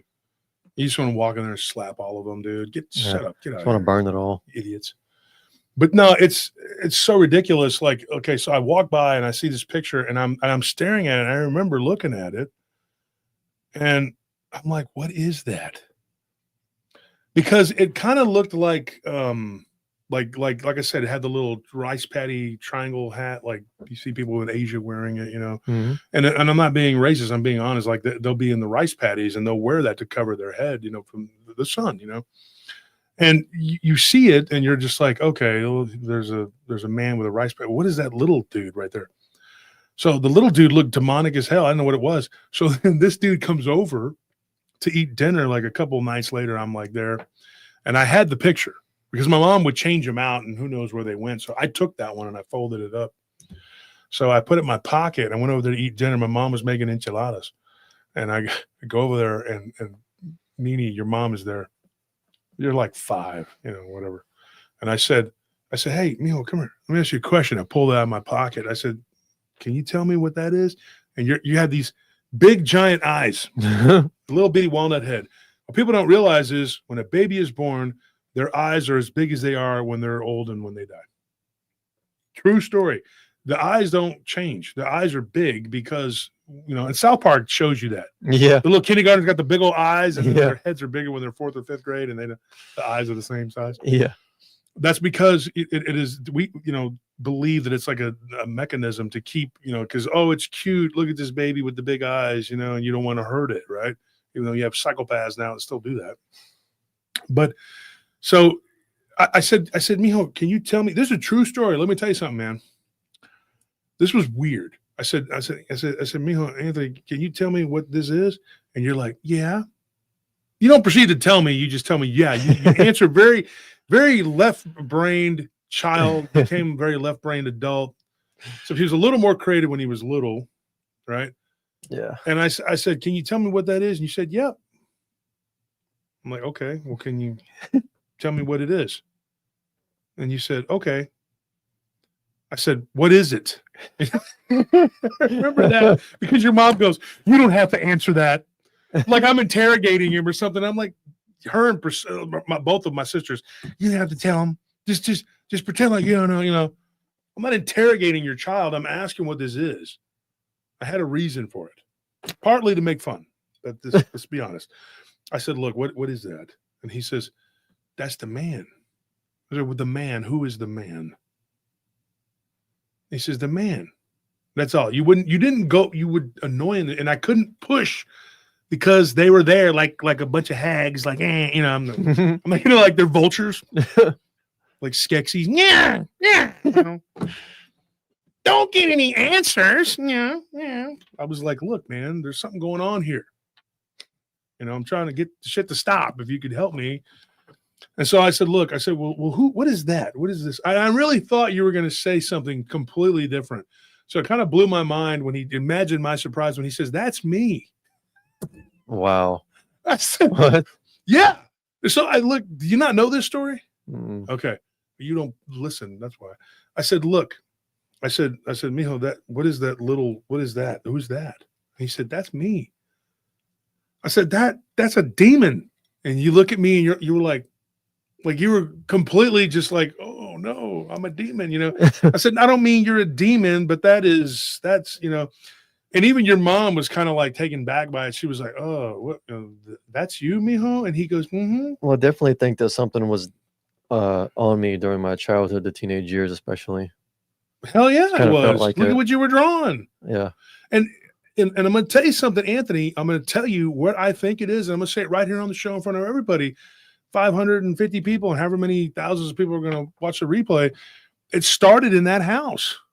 Mm-hmm. And I got attacked by whatever those gargoyle looking things were, which years later, folks, my brother and me were living down in South Austin. Of course, my brother got in the Army. It was just like a flop house for bouncers and fighters. I mean, that's what lived there. I mean, it was just all we did was just drink, take recreational party things, and fight and work downtown. And, we had guys that were boxing and wrestling and whatever the hell else, and they would work downtown and just beat the hell out of people as their job. And it was like a great job. It was like, oh, you work at the Slaughterhouse as Roxy. Everybody knows that's where all the brawls are. It's a hip hop club. It's just tons of fights. And so you had a house full of like brutal people, So it didn't surprise me or my brother or anybody that lived there that people started dreaming about these gargoyle creatures. But it started for me back when I was, a young teenager. And I think a lot of that came from that little house. I don't know what was there. I don't know who was there, what they were doing, but there was something there, definitely. And I remember when you were a baby and I heard you trying to speak or whatever. I don't know if something was doing it or if it was you, but there was something there. And I never forget that day when that happened with that cold. And that day I saw what looked like a female, it looked like your mom wearing a blue and white dress. I remember it was like blue with like polka dot, like a white dots or something.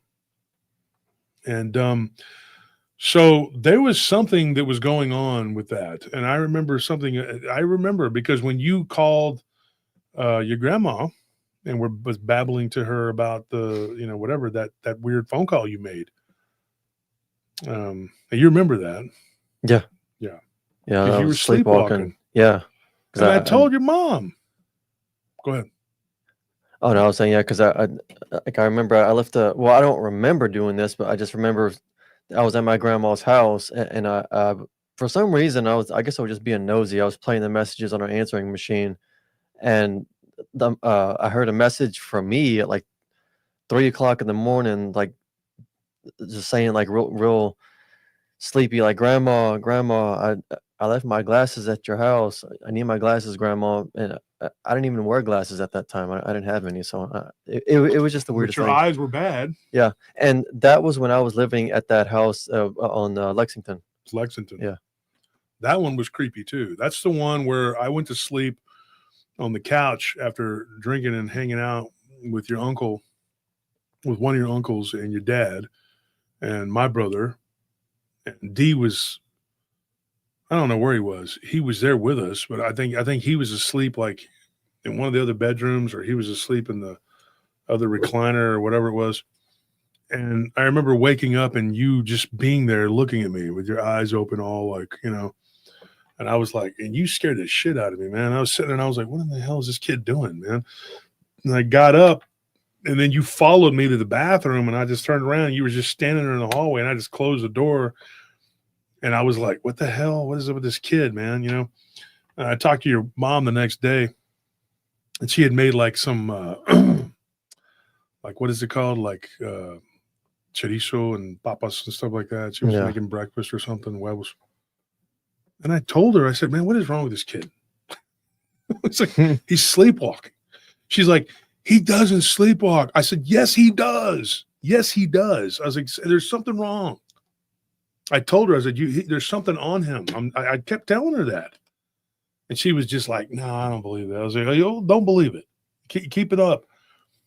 But it was meant to be, because I remember, not that you had something on you, but for it to get off of you. Because I remember when you first came and you were hanging out with us, my mother had talked me into taking you to work with me.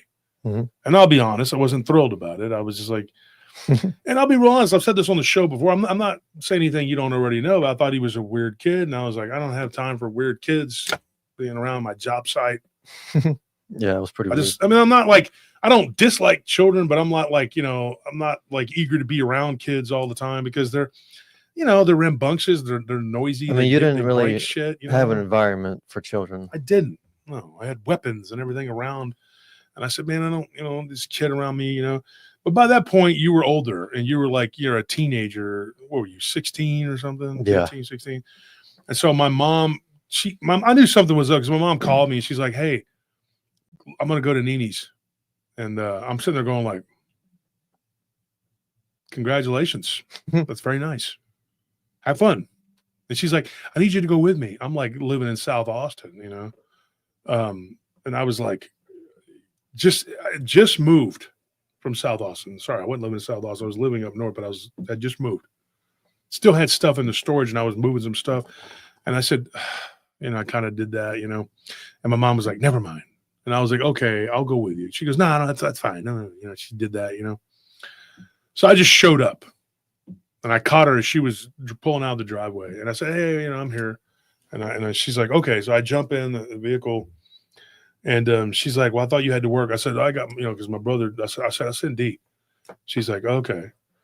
And I was like, did you need him? Because she, and she's like, your brother? Hell no. He's just going to get in the way. You don't know, She knew how he was. If you try to get my brother to do something, he don't want to do it. He's going to make your life miserable. And you're probably watching right now. That's true. That's how you are, you lughead. My brother's like 5 years older than me. And he's a dick. Okay. I'm sorry. It's true, though. It's true. Like, he was a bully. He was, when he was younger, he was a bully.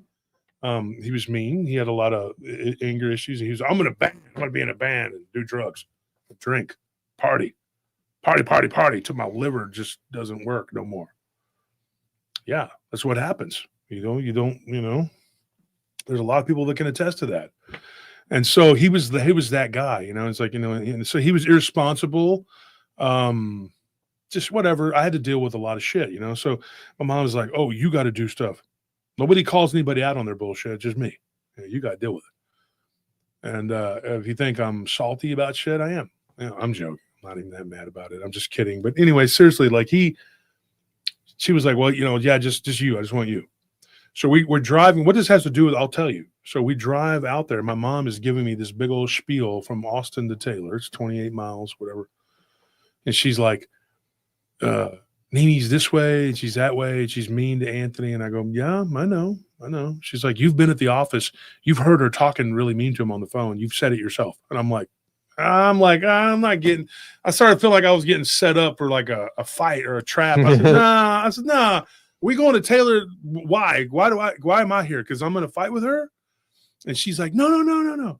I just want you to take Anthony, you know, and just kind of look out for him, you know? And I'm like, what are you talking about? You with him, you look out for him, he's good, you know? She's like, I don't really like you, man. I'm gonna be honest. I didn't know. I wasn't around him that much. And I honestly thought I knew. No, I didn't think. I knew you had something attached to you. I knew it 100%. And I didn't like it because I remember one time, there's another thing. You were in the spare bedroom. My mom had a big house at that time, nice house. Mhm. It was like 2,800 square feet for one person. Ridiculous, man. It was 2,900 square foot, almost 3,000. That's a pretty big house, 2,900 square foot. And I go in there and you're playing video games, dude. And my mom was always trying to get me to do stuff with you, man. And I was like, I was busy trying to build my stuff. You know, I didn't have time for this shit. And she's just like, go in there and play video games with him. He's always by himself. And I'm like, yep, he's weird as fuck. That's why he's by himself. And she's like, go in there and play with him. And I'm like, play with him?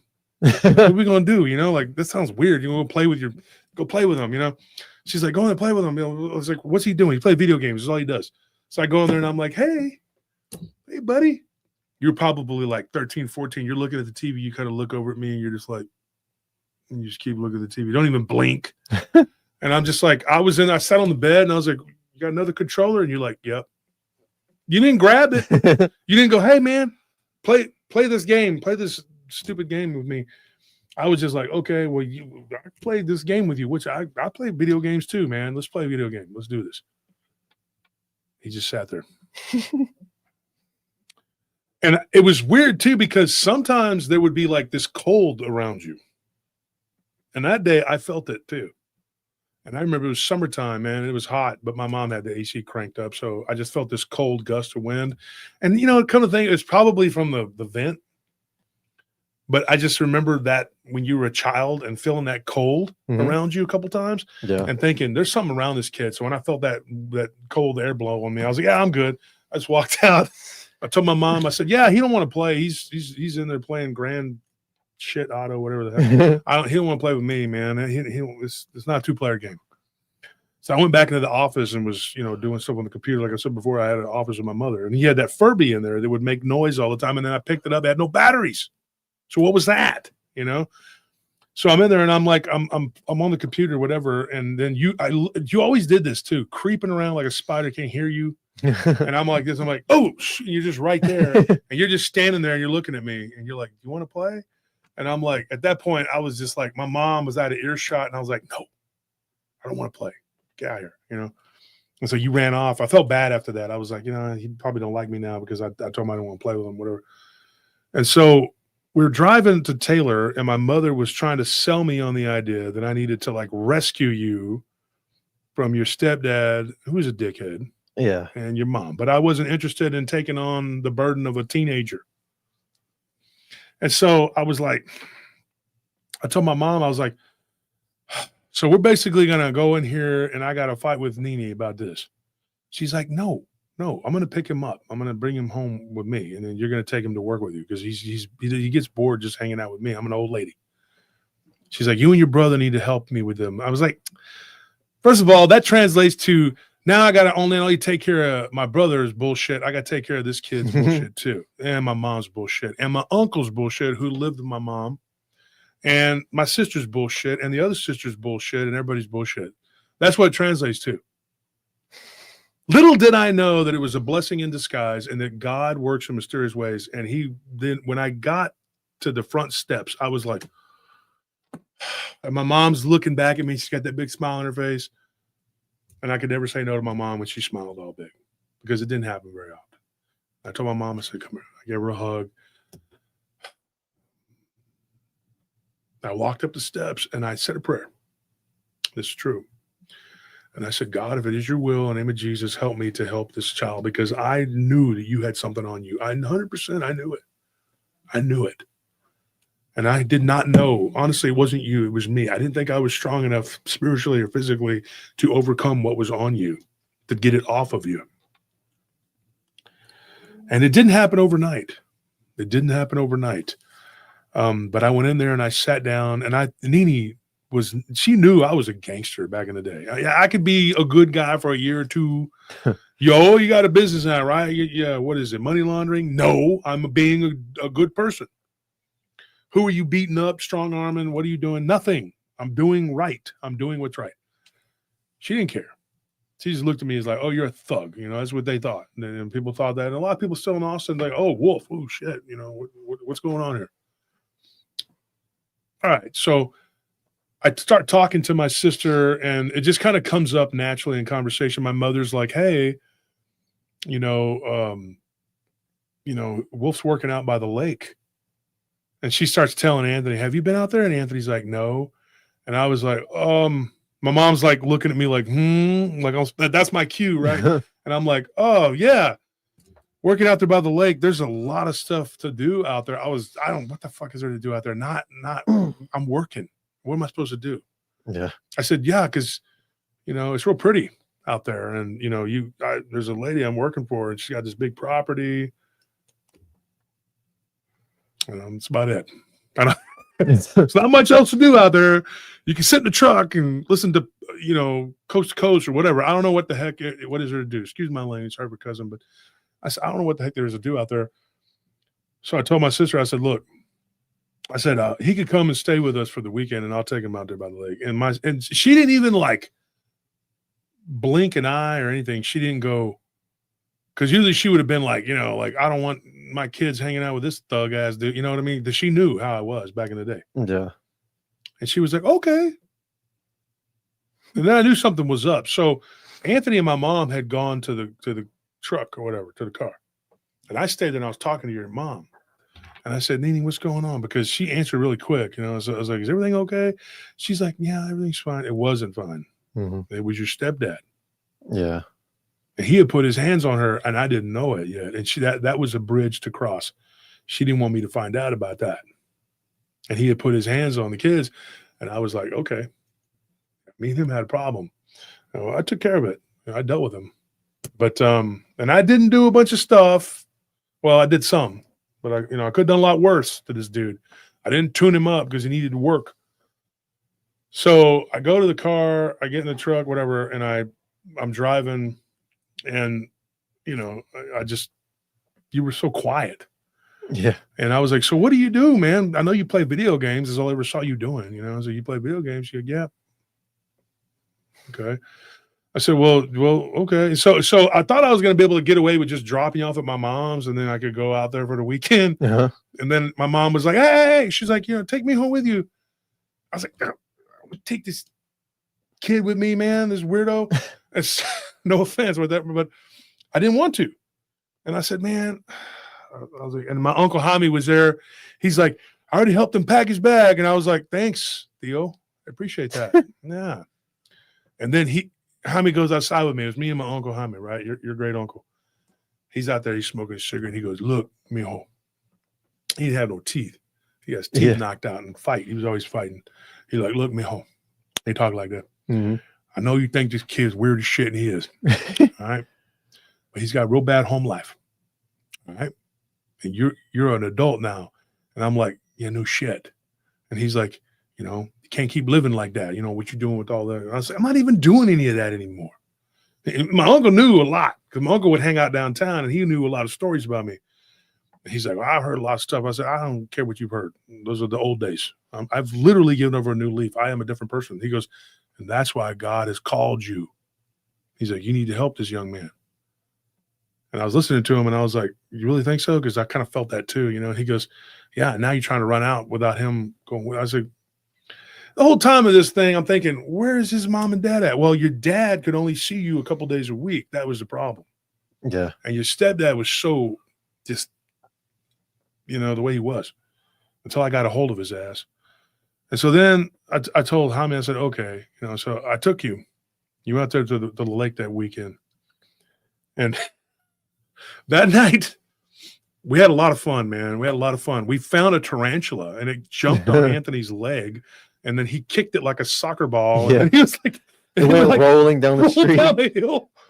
And so we went walking around and I showed him those big houses that were being built and everything. And, you know, and we just talked and you did. You came out of your shell and you told me all kinds of stuff, you know. And we went up to that spec house where you could see everything over the lake, and you had never been out there before. And then my cousin Bo came out there that night with my other little cousin, and he was kind of babysitting him because Troy was having all kinds of problems. And you and Troy got to know each other and everything. Just the rest was history, you know. And then that next day, my brother comes tearing ass up there, hungover, late. Anthony's like, what time are we going back home, Theo? And I was like, I don't know. I'm for this dumbass uncle of yours. So I call him, you know, and I'm like, where are you, dude? What's the hold up here? And he's like, I'm on my way. Yeah. I'm running. Remember that? Yeah. Like that was like my first impression of him, is like him yelling at you over the phone. Mm-hmm. Like it's your fault that he's late. And you know, before that, the only thing you remembered of him, because he was always, you know, around, but he never participated. He was Mr. Non-participant. Was when we went over there to when you were a little kid and we went over there to hook up your video games. Yeah. Yeah. And my brother and it was weird because, you know, like my brother remembered you, but you barely knew him. It was because we weren't around. Yeah.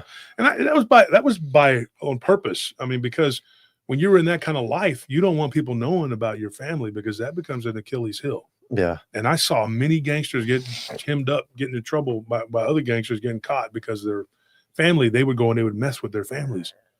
And so I let nobody know about my family other than my dad. But my dad was the thug when he was young. So it was like he grew out of it and became like, you know, he's so different now. He's like, he played golf and she started being like, oh my gosh, I never did that. Yes, you did. Where were you at when I was born? My grandpa told me he's in jail. My grandpa was like, he was mixing dope with goat shit because he thought that marijuana smelled like goat shit. It does. I told my grandpa, I said, man, that's not what happened. He wasn't mixing dope with goat shit. But my grandpa was crazy. So Anthony only knew my brother by like a couple little get-togethers and stuff like that. And he was around like Christmas, Thanksgiving, things like that. But I guess he just didn't interact with you much. Yeah. And so you told me yourself, you're like, I don't really remember him that much. And I was like, you didn't remember me. Yeah. And I thought that was weird because I was around quite a bit, but I wasn't like an everyday figure. I was holidays, you know. And so your main memory, first real memory that stuck with you, which should have been when you were younger, because I remember when you were sleepwalking, it was me and my brother in there in the living room. And I remember but you were sleepwalking. You know, I mean, you don't remember that. No. So you're like, Uncle D is a dick. And I was like, well, I remember like like whenever he finally got there, and like we were all three standing around the back of the truck and just talking, and like one of the first things he says about me is like, look at this skinny ass kid, you're gonna like pick a lock with his little skinny ass. It's like, and then my brother that was my first introduction to D humor, talking about picking a lock with me because I'm so skinny. he's like, my brother tells him, we're out there at the lake, and my cousin Bo, my cousin Bo is my dad's side. He's big like we are, right? He's a big dude. Bo's like 6'3". He weighs like 280 or something at that time. And we were big guys. My brother, he's 6 foot 280 himself. I was over 300. I was like 330, 340. I was a big guy, you know? And so my brother comes to the lake and you know, all of us are out there, me, my cousin, and my brother. My dad's family, you know that, right? They're all big people. Yeah. Big people. And my mom's family, surprisingly for Mexicans, they're tall. My Uncle Jaime's like 5'9", 5'10". I mean, they're not short little Mexican people. They're very tall. And it's weird because my partner, Marty, my business partner, he's 6'5". That's the tallest Mexican I've ever seen. Well, Chico would be he's 6'6". But so there's some big people in my life, right? And I'm a big dude. I'm almost 6'4", and right now I weigh 350. So I'm a big guy. I've always been big, massive, big guy. And so we're standing there, at the overlook of that property, and we're looking, and you were just like, wow, this is awesome. I remember you saying something. You were like, I wish, you were talking about my mom, that her and your mom could see it. Yeah. So finally I took them out there and I showed them. I was like, this is where I'm working. And I thought that was cool because I had never even thought about to take them out there. I was just too busy working all the time, trying to build my business. And you were there, and my brother comes, and he was just like looking at you. And that scene from Airplane, he goes, he's like, you like movies about gladiators? And Bo and everybody's laughing, and you're just looking at him like, what the hell is wrong with this psychopath? And my brother has this booming, like gravelly voice, like Lyle Alzado. He's always agitated, pissed off, and he's just like, yeah, what is, why do we have these kids out here? Yeah. And I was like, well, you know me, I just want kids around, dude, like, yeah, okay. And Troy, my other little cousin, he was a little guy, he's about your age, teenagers. Yeah. He's looking at D, and he's like, D's scary. I'm like, yeah, he's a freaky, weird guy. And D's like, don't worry, kid, I ain't gonna touch you. Yeah. Ain't my type. I don't touch kids. What are you looking at me for? Yeah. Yeah.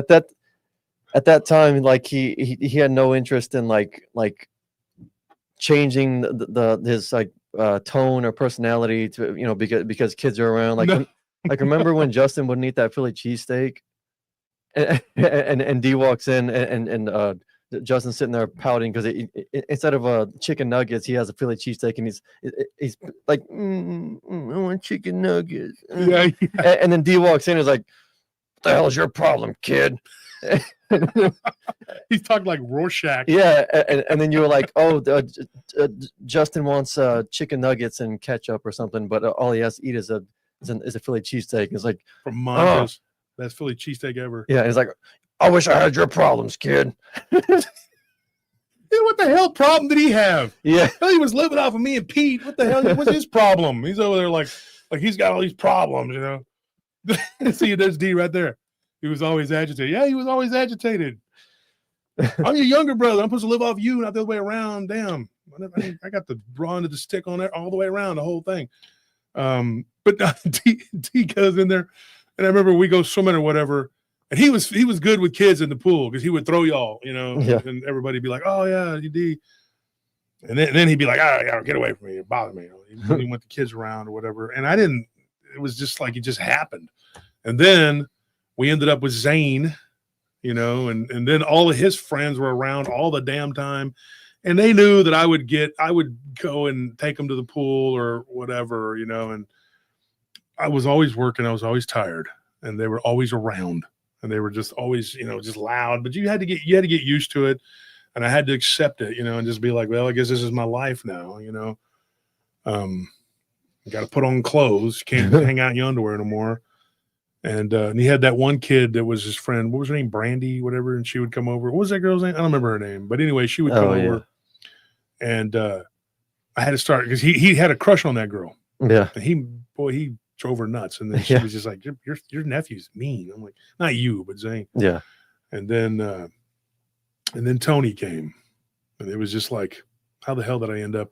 And then Leah, his little sister, she was always around, So I ended up with all these kids. But it didn't start out like that. My mom kind of pushed it on me, to take you in, but you ended up like helping me with the other kids, when they came, and it was just, I knew that something was wrong. And so at one point, Anthony had gone to live with his dad. And at that point I knew something wasn't right. So I had gone to Taylor, our hometown, to get you a phone, and you were there with your friend. Yeah.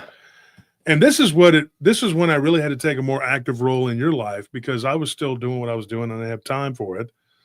And you were there at the phone place and you were like this. Yeah. And I'm like, hey, pick out a phone. What are we doing? I was like, I got, time is money, and I got things I got to do. What are you doing here? Pick out a phone. The little pencil neck geek that was there, and he's like, what about this phone? Whatever. And he was annoying. He just kept talking. And I was like, just, whatever. And I don't like all that. And I was like, just get the phone, do what you got to do. And you and your little friend were blowed, man. I mean, yeah, we're pretty stoned out of their damn skulls. And so I gave them a ride. And then you wanted me to drop you off at that grocery store right there, and you were going to walk home. I said, nah, I'm not doing that. I'm taking you to your dad's. So I took you back to your dad's, and I had a talk with your dad, and your dad was working all the time. And I said, this kid's getting high like every fucking day. Okay. He needs some guidance. He needs something, and I didn't say anything about what I thought about the attachment or anything like that. And I said, but there's something going on here. And of course you had all kinds of issues with your mom. You and your mom were fighting. Y'all were locking horns every day. Yeah. And about another month goes by, and I end up, starting doing business with Marty, my business partner, Marty, two different Martys. His dad is different than that guy. And then I don't know, man. I was driving, and I was in Pflugerville hanging out with a friend of mine, and him and his wife, we were at like Sam's or somewhere. We were doing something. I can't remember what it was. And I get a call from your mom, and she was just like, yeah, you hadn't come home. And Marty didn't know where you were at. So I went driving. Pflugerville's not that far from Taylor. I said, okay, I'm on it. So I drove, and I go over there, and I'm with my brother. And my brother's pissed off because he wants to go back into Austin to do something very unimportant, I'm sure. But he's giving me the thing about it. He goes, this kid's a fucking problem, man. This kid, rah, rah. I was like, what kind of problem? I was like, you don't even have to deal with it. Like, what are you talking about? I'm not calling you to go deal with it. He goes, well, now I'm roped into this because I'm here. Well, fuck it down. Or he's mad because he couldn't get whatever he wanted. I said, okay. So we get there, and I'm like, and maybe Scorpion was with me too. I think they both were. I don't know who all was with me. Or somebody, there was somebody with me, Willie or somebody. And so I get to your dad's house, and you weren't there, and your dad was like, yeah, it's not like him to not check in. His phone is off. So I drove over to that parking lot where the Baylor Seafood was, and you were walking over there by the park. And I picked you up. I said, come on, man, get in. And your stupid friend was with you. Was that little kid? I don't remember his name. Yeah, Arthur. Yeah, Arthur. Dropped him off. I was like, here, goofy kid, whatever. And took you back to the house. And then that's when I told you on the way back to your dad's house, I said, why don't you come to Austin and stay with us for a while? And you're like, well, yeah, I just got to tell my dad. I was like, yeah, well, tell him. And so we got back, and, you told your dad, and your dad was like, yeah, whatever, because he can't watch you, and you were wandering off doing God knows what. And that's when you came to stay with us. And now shortly after that, folks, is when you had that, you were sleeping on the couch at the condo. Oh, yeah, that black mass. It was suffocating me. Yeah, at the Domain. And you had that weird black mass that you saw. I remember I told you. Mm-hmm. I didn't think anything was in that apartment. Whatever was there was transient. And that's when I told him, I said, you have something on you. There's something on you, something around you. It's a darkness, and it's causing this lethargy, this anger that was coming out of you real bad. Mm-hmm. Like you had lashed out at your mom like hardcore. Now, not that she didn't have it coming with stuff that was going on between y'all, but yeah. Well, I would lash out at pretty much everyone except my dad. yeah, you wouldn't go off on him. He was a good guy, very good natured guy. But you didn't do it with me. No. And you tried it once, just like Zane with his little bullshit. And I was like, look, yeah, I'm not that guy. Do you see these other guys they don't do that to me for a reason. There's a reason why they don't do that. And like back then, there were like two groups of people that I never lashed out at. There was like really good natured and good hearted people, or like really tough, strong people. Yeah. That's it. Like if you weren't in one of those two categories, you would get it. Yeah. And so I remember we went through some rough times with you. You almost burned the house down. I wake up and the house is full of smoke. Yeah. And I had to crawl. I'm not joking. To keep the smoke off of my head. And I was like looking for everybody, Turns out Mr. Fix-It over here had put a pizza in the oven, and when I pulled it out, it was a hockey puck. Yeah. And then there was another incident when you were supposed to be doing security, and I had to leave to go do whatever, and it was at our complex. So it was very simple. All you had to do was go out there and do the pictures and hang up by the mailboxes. A guy died, and Anthony put on the report that everything was fine. Yeah. The paramedics had been working on this guy by the mailboxes for like an hour, whatever, trying to resuscitate him, whatever. Let's put it this way: there were lights and sirens and things for like an hour over there. And so this thing was going on with this guy. They were trying to, whatever. And so the police were there. They were talking to the wife and whatever. They had been arguing. Turns out that he just had a heart attack. He died on the way to the hospital, but it was like a whole hour-long thing with lights and whatever, and he was nowhere to be found. So we lost that account, the easiest account we had, my own complex. Talk about embarrassing, right? So we go through all of this stuff with you, this evolution of who you are and what you are, and eventually I think that we got that thing off of you. I really feel like it did, Yeah. We prayed and we had all kinds of, and it was an evolution for me too, because I had to change. I had to stop the remnants of what I once was. You couldn't be Darth Vader anymore. You had to be someone else. You couldn't be, even the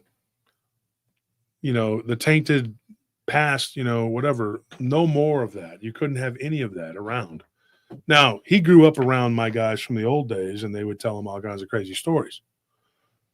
But I was very adamant that we don't live that way anymore. It's not going to happen. Those days are over. You have to grow up. You have to get your head right.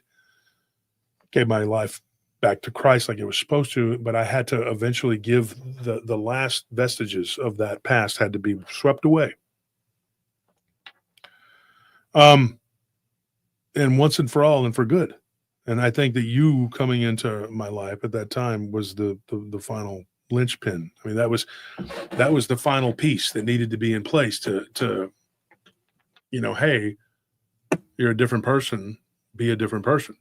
You can't have one foot in the past and one foot, And so, so in a lot of ways, it wasn't just me helping you, but you helped me. Yeah. So that's the story, and that's what happened. But I really do believe that it goes back to that house. I think that whatever was there attached to you when you were young, and it might have happened right around the time that I was there, like when it really started to take hold. And I think that, that place was, it was bad. It was just a bad place.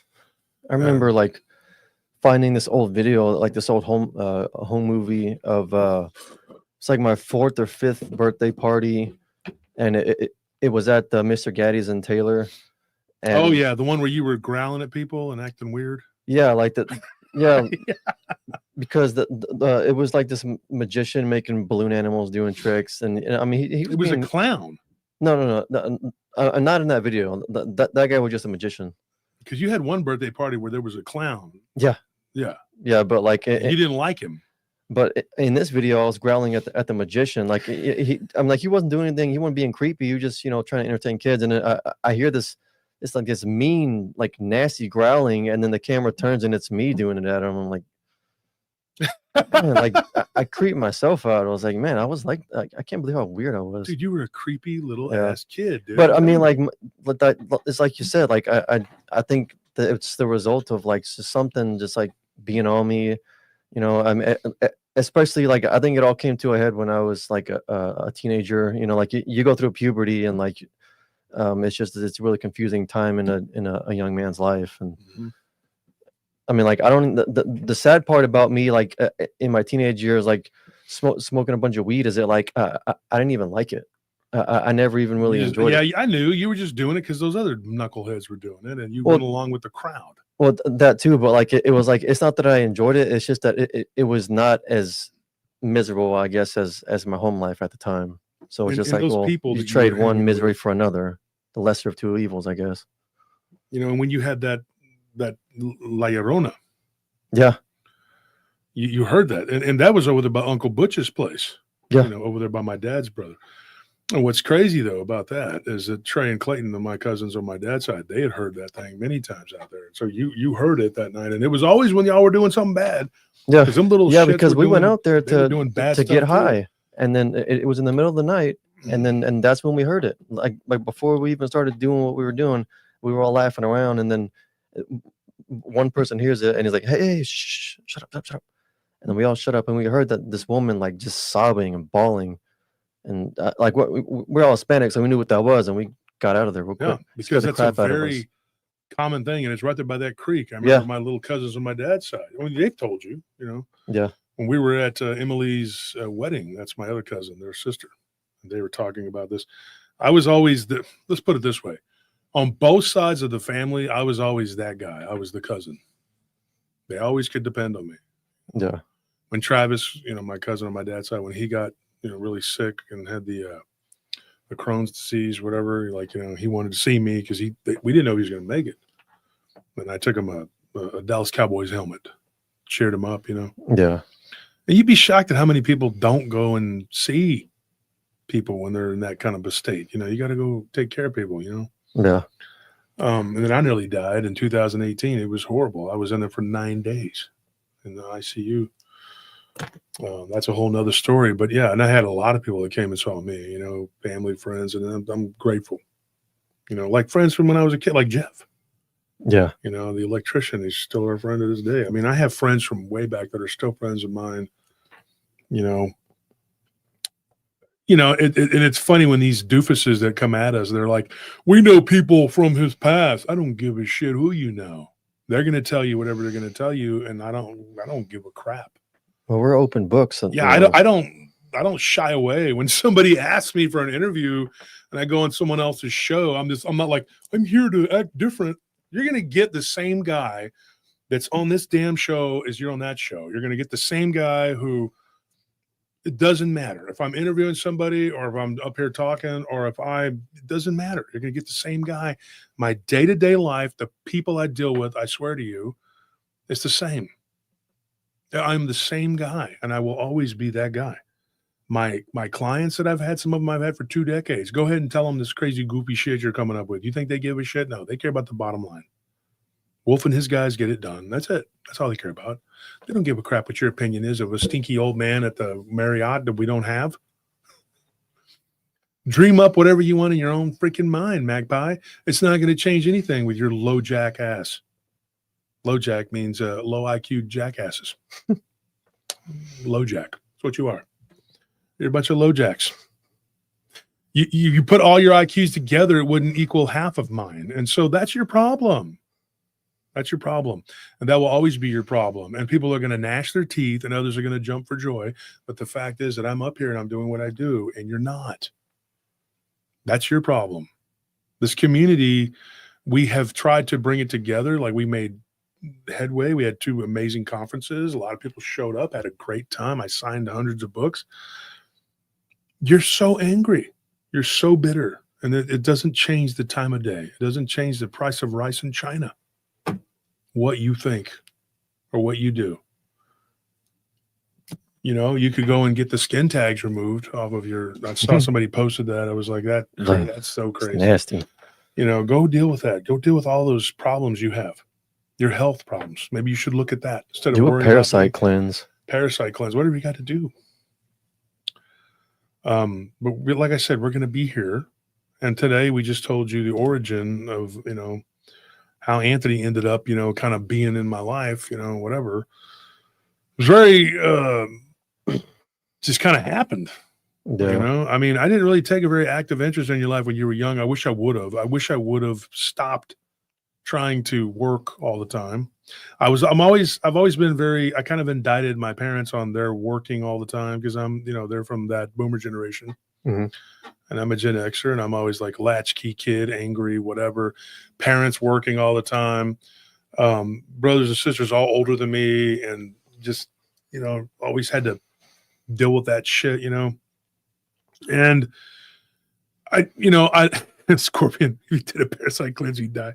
He is the parasite. It would just kill him, yeah. But and y'all know who we're talking about. So it's just I apologize that I wasn't around more. And you asked me that one day. You were just like, "Where were you?" We were coming back from California. I remember we were driving and we were like in Arizona or something, you know. And Anthony was like, "Where were you all those years?" And I was like, honestly, I was being a bad guy. I mean, I wasn't, I'm an open book, man. I wasn't living my life right, dude. When people ask me about, well, you like to fight all the time. Why didn't you go and do all that? Because I was making a ton of money doing bad things, dude. Why would I go and do that when I could make money doing what I was doing? Yeah, you might become a legend or you might be able to be somebody, whatever. But my lifestyle wasn't conducive to that because I probably would have been killed. They'd have been like, "Oh, you want to go out and do all that?" And because I had a big mouth too. Imagine me getting up there and, if you think Tank and what's his name, Liddell and all those guys are bad saying stuff, imagine the shit that would have flew out of my damn mouth. And I would have been beating people up. I no doubt in my mind. And I would have been talking a gang of shit. And then I'd probably been like, young and stupid and been like, "Yeah, man, I run things. I'm doing all, who knows what might have happened." Because in the heat of the moment you say stuff. And now I'm pretty sure I wouldn't. I think I would have been tame enough, but I think that. Mm-hmm. But the people I was working with, they didn't think that. And they were very like, "Hey, let us know when you decide you're going to go do something else." And I'm like, sounds almost like you're threatening me. And then you kind of realize like, yeah, I'm somebody here, but when you go to somebody else's place, you're not the big fish anymore. And those guys, they don't give a shit. And if they think, hey, this guy's going to be a liability, they'll kill you. I've talked about that when I quit all of that in that past life. I talked about it right here on the show. They were going to kill me. They were going to shoot me. That was it. And there was no, "Hey, let's talk about this." I'm like, no, you've got enough talking. You don't want to conform and do what we want you to do now. And now you think you're just going to go live another life and everything's going to be fine. That's not going to be peachy. No, we're not. You're going to do this. No, I'm not going to do it. Then we're going to kill you. That was literally my life. That was the absolute truth. And I'm proud to sit up here and say I have changed. I've turned over a new leaf a long time ago, or I never would have had Anthony in my life. I never would have allowed it. And I even tried to use that to kind of weasel out of it and trying to have to deal with you. I told my mom, I was like, "Yeah, but, what about my past?" She's like, "You've said you've changed, pendejo. Have you changed or not?" And I said, "Yeah." Well, she said, "Then don't worry about it. You're fine." She's like, "I don't see nobody coming to my house trying to mess with me." I'm like, "Well, yeah, because I've made strides toward, and she's just like, "You don't want to, take care of him, help him out, whatever, then I'll do it." And she's failing health and, Yeah. had gone through her surgery, had her near-death experience, and I'm like, I can't just walk away. Well, I think it kind of like solidified the end of your past, It did. It closed the book on it completely. Now, Yeah. you were around my people from back in the day, Yeah. and they would drink and they would tell you wild-ass shit. Yeah. And 90% of it was true. Sometimes there were stories that I don't know because I might have been drunk or high and I don't remember it. I'm just like, well, I probably did. I probably did do that shit. I just don't remember it, And, we were going down to Mexico and effing around and doing all kinds of crap. And it wasn't just, getting into a bunch of bar brawls. And, when you listen to these guys like Liddell or Rampage or Tank or any of those guys that are, everybody knows their household names now that are fighters, or even my friends that fought, and I did the amateur shit. I never did the big time, anything like that, but it was more like people don't realize, like when you're in those bar brawls, all it takes, my friend Sean, he got hit in the head with a bottle. He died. I think it was 04, something like that, 03. A woman hit him in the head with a bottle and he died. He was in MMA. And you're just like, how quick and easy you can get. I got cut, stabbed, and ended up in the coma for 3 days. I mean, dude, it was bad. I mean, there's nothing like being in a, this ain't no sanctioned fight, where you're, in a cage where a referee can stop it. It's brutal, yeah, but it's just one guy, you and one guy. And like these guys will tell you, I mean, there's nothing like being in this bar brawl with these thug ass people who are very bad people and they want to hurt you. They want to kill you. And they want to get, control over you in this altercation, and then they can decide whether or not they want to unalive your ass. The presence of death is right there with you. I used to listen to Slayer and all that shit, you know, and this one song where he says, I walk step by step with death. You know, it's like, yeah, because you do, because you're literally, that's what fighting is. It's the presence of death is there. Somebody's going to get the upper hand and they're going to decide your fate. And 99.9% of the time I had the upper hand, and thank God. Big, strong, fast, endurance, all you need. And, you know, people were like, well, you should go and do this and that. And there was no money in that shit. And even my guys that were talking about pride, you know, they were like, oh, you know, there was a whole group of guys from Texas here that were fighting up in Dallas, and they went to go do pride. And they were like, yeah, we get paid cash, you know. And I'm like, so do I. How much? When they told me, I was like, dude, nah, man, you ain't going to get me to go to Japan. First of all, I can't just leave and go to Japan, you know? And then you're going to get paid that when I can get paid that. But all that money I made was salted. Didn't keep a penny of it, dude. And, you know, when I come to think about it, I gave most of it away. Like, I really did. I just, and then when my grandmother died, I had to like get away from that life. I had to change everything. And I've talked about that because she saw me and she was in purgatory. And whether people believe it or not, believe it, don't believe it. These aren't make-believe stories. This is what I'm telling you from my memory, what I remember, what I recall. And it's the absolute truth. I mean, there are people in this world that are just really, really tough people, resilient people. And I'm one of them. And I'm not bragging. I'm just telling you, I was a survivor, man. And there was a time, though, when God just says, okay, enough. You have to do this now. And then you become Mr. Mom. And I raised you. As Tony's here, say, you know, he's back. He waves and the camera goes off of him. But I had to raise you guys, you know, and I didn't. It was crazy because, you know, Anthony, you had to help me with Tony because when I got him, he was pretty awesome. He was a messed up little dude too, man. So, you know, and then Zane was just a holy terror, you know, and hopefully he'll get his life straight. Whatever, he's doing his own thing. That's great. Do what you got to do, son. But you know, it doesn't change anything if you don't really change anything. You know what I mean? Does that make sense? Like, people think, well, you can talk about it and say it, but until you do it and put it in action. And if you don't do it, God will make you do it. Because honestly, I didn't want Anthony. I didn't want him. I didn't want anyone in my life, but I didn't know if I was strong enough to deal with it. And I knew you had an affliction, dude. I knew something was there. Yeah. And I didn't know if I was strong enough to help you. And thank God that I was. But it's just like every day you wake up, folks, and this is what I'm going to leave you with. You face a different challenge every day, whether it's, you know, paying your money to your bills, getting your car fixed, or whatever it is, dude. Some people are so, their mind and body is so broken, they can barely do these things. So it's a blessing that I can sit up here and do what I do.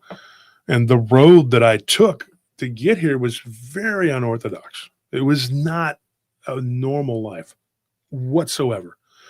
But I think when God has you going all over, you know, I think there's a reason for that.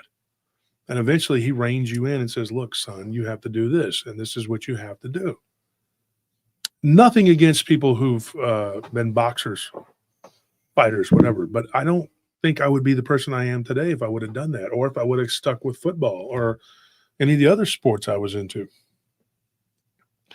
I think there was a reason for that. I always knew there was a reason, and I had a purpose. And I, you know, and a lot of people say, "Well, you're an amazing storyteller. That's what you do." I enjoy retelling people's encounters or having people come on and interview them and talk about. Tomorrow night is Monday. Everybody knows, right? Macabre Monday tomorrow. Supernatural Sunday was today, right? Tomorrow is Macabre Monday. You know what that means? We're going to open up the lines that people can jump on and they can talk and they can tell their story. They can do whatever they want.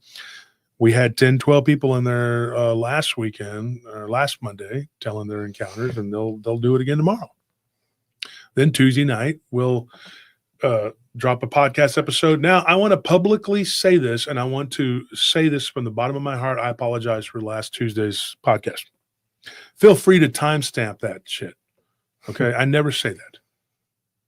because I didn't realize how damn much time I wasted. The first 15, 20 minutes of it was just talking about not that. And the podcast episode is not for that. And I got to say, the pod people, they're not going to hear this because they don't listen to us on YouTube. They're just like, YouTube, oh my gosh, what is that? They don't like it. Yeah. So you got 60, 50, whatever it is, thousands of people that don't listen to this right here. Good, fine, don't. But I screwed up. The first 20 minutes, unacceptable. It just, I need to get to the point and do what I got to say what I got to do, whatever. The YouTube channel, this is a little different ball of wax here. We're, this is a live and we're talking, we do this. And like I said, it takes balls to go live and say whatever you got to say. It's easy to record shit and then go back and, let's fix that. This here, you say what you got to say is on there. It's done. You're done. Oh, but that's the thing. But so that's coming out on Tuesday, and then Wednesday we'll be back doing this again. And I know Richard has been on me. He's like, man, tell that story from India. Blah, blah, blah. He just wants to. Why are you so in love with Shiva, dude? What's your thing? You like Kali? The heck is wrong with you, man? Heathen. You damn heathen. I know you were Hindu. If I'd have known that, I wouldn't be rolling with you. I'm kidding. He's like the multi-arms, the Goro aspect of it. He's into Mortal Kombat. He's John Maddox is like destruction. He's you into destruction? Huh? You have a demolition company? Is that what this is? No, I think that we need to get on there and just do better. This past month we've slacked a little bit. I haven't been happy with what we put out. I never did tell Carlos's story. I got it ready to go. He gave it to me. But so anyways, folks, thank you for tuning in. Thank you for listening. And I apologize for last Tuesday. This Tuesday is gonna be much better. It's already done. But gosh dang, man, we got a lot to do, man. We got a lot of work to do. Yeah. For July. We got a lot coming out, a lot going on. Next week, I'll be on with L.A. Marzulli. If you haven't listened, go back to Clyde Lewis's show, Ground Zero. I was on Ground Zero. It's a nationally syndicated radio show. Second time on there in the last 2 or 3 months, whatever it's been. But yeah, I was on there Thursday, right? Was it Thursday? Yeah. Thursday night, yeah. I did 2 lives on Thursday, But thank you to the people that donated. Thank you to everybody. Nicholas, thank you so much for being so generous, man. And of course, Rita Burnett and everybody else that donated. Rhina Sarah says, honest on a scale of 1 to 10, how gay is Lindsey Graham? And secondary, imagine a dog man taking orders from that. A scale from 1 to 10 is probably an 11. I don't know. What do you think? I don't know. I don't judge people for what they do or say or are or whatever. I don't give a shit what you do or say what you are. But people are people, but politicians are monsters. I gotta say that. Yeah. I don't give a shit. And I've even talked to a few of them, and if they're honest, they'll tell you, they're the worst gangsters of all, So thank you for your time. Thank you for donating. Thank you for showing up. We appreciate it and we love you. We're going to play something here. All right, guys. What do you want to hear? The House of Usher? Did you play that at the beginning? Yeah, I played that one, the Sinner's Plea. Okay.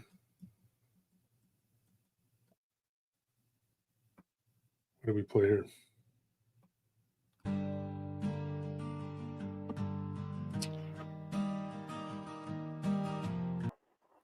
We pause it for a minute. These are Nellie's songs that she wrote, right? This one's about Robert Frost. It's a Robert Frost poem. It's really good.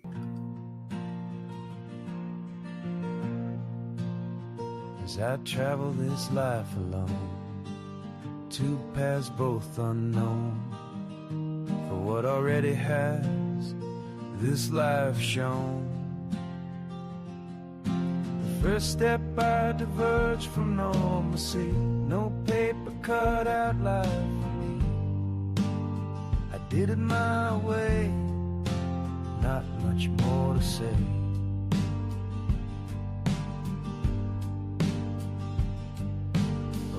Less traveled, dark and cold, I came upon a fork in the road. I pondered, both mind free. The fall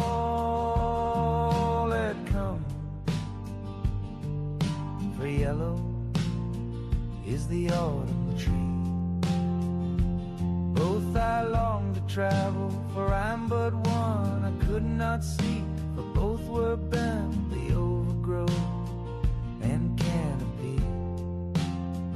Where will destiny lead me? The first step I diverged from normalcy. No paper cut out life for me. I did it my way, not much more to say.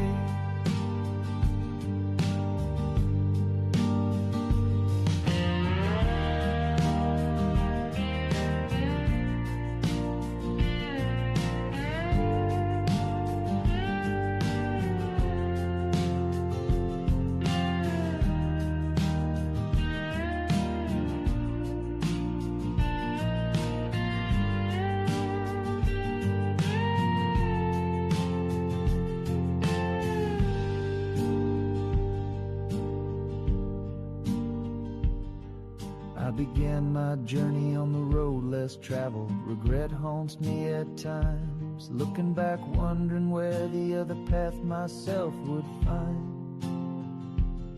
But both paths are traveled equally, for many take the zombie road to normalcy, and others seek individuality. From the wear on the trail it appears 50-50. With every footstep came pitfalls and risks, rewards and opportunities. Looking back, what did I really miss?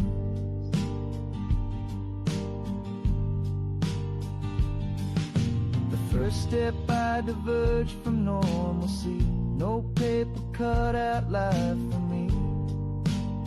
I did it my way, not much more to say.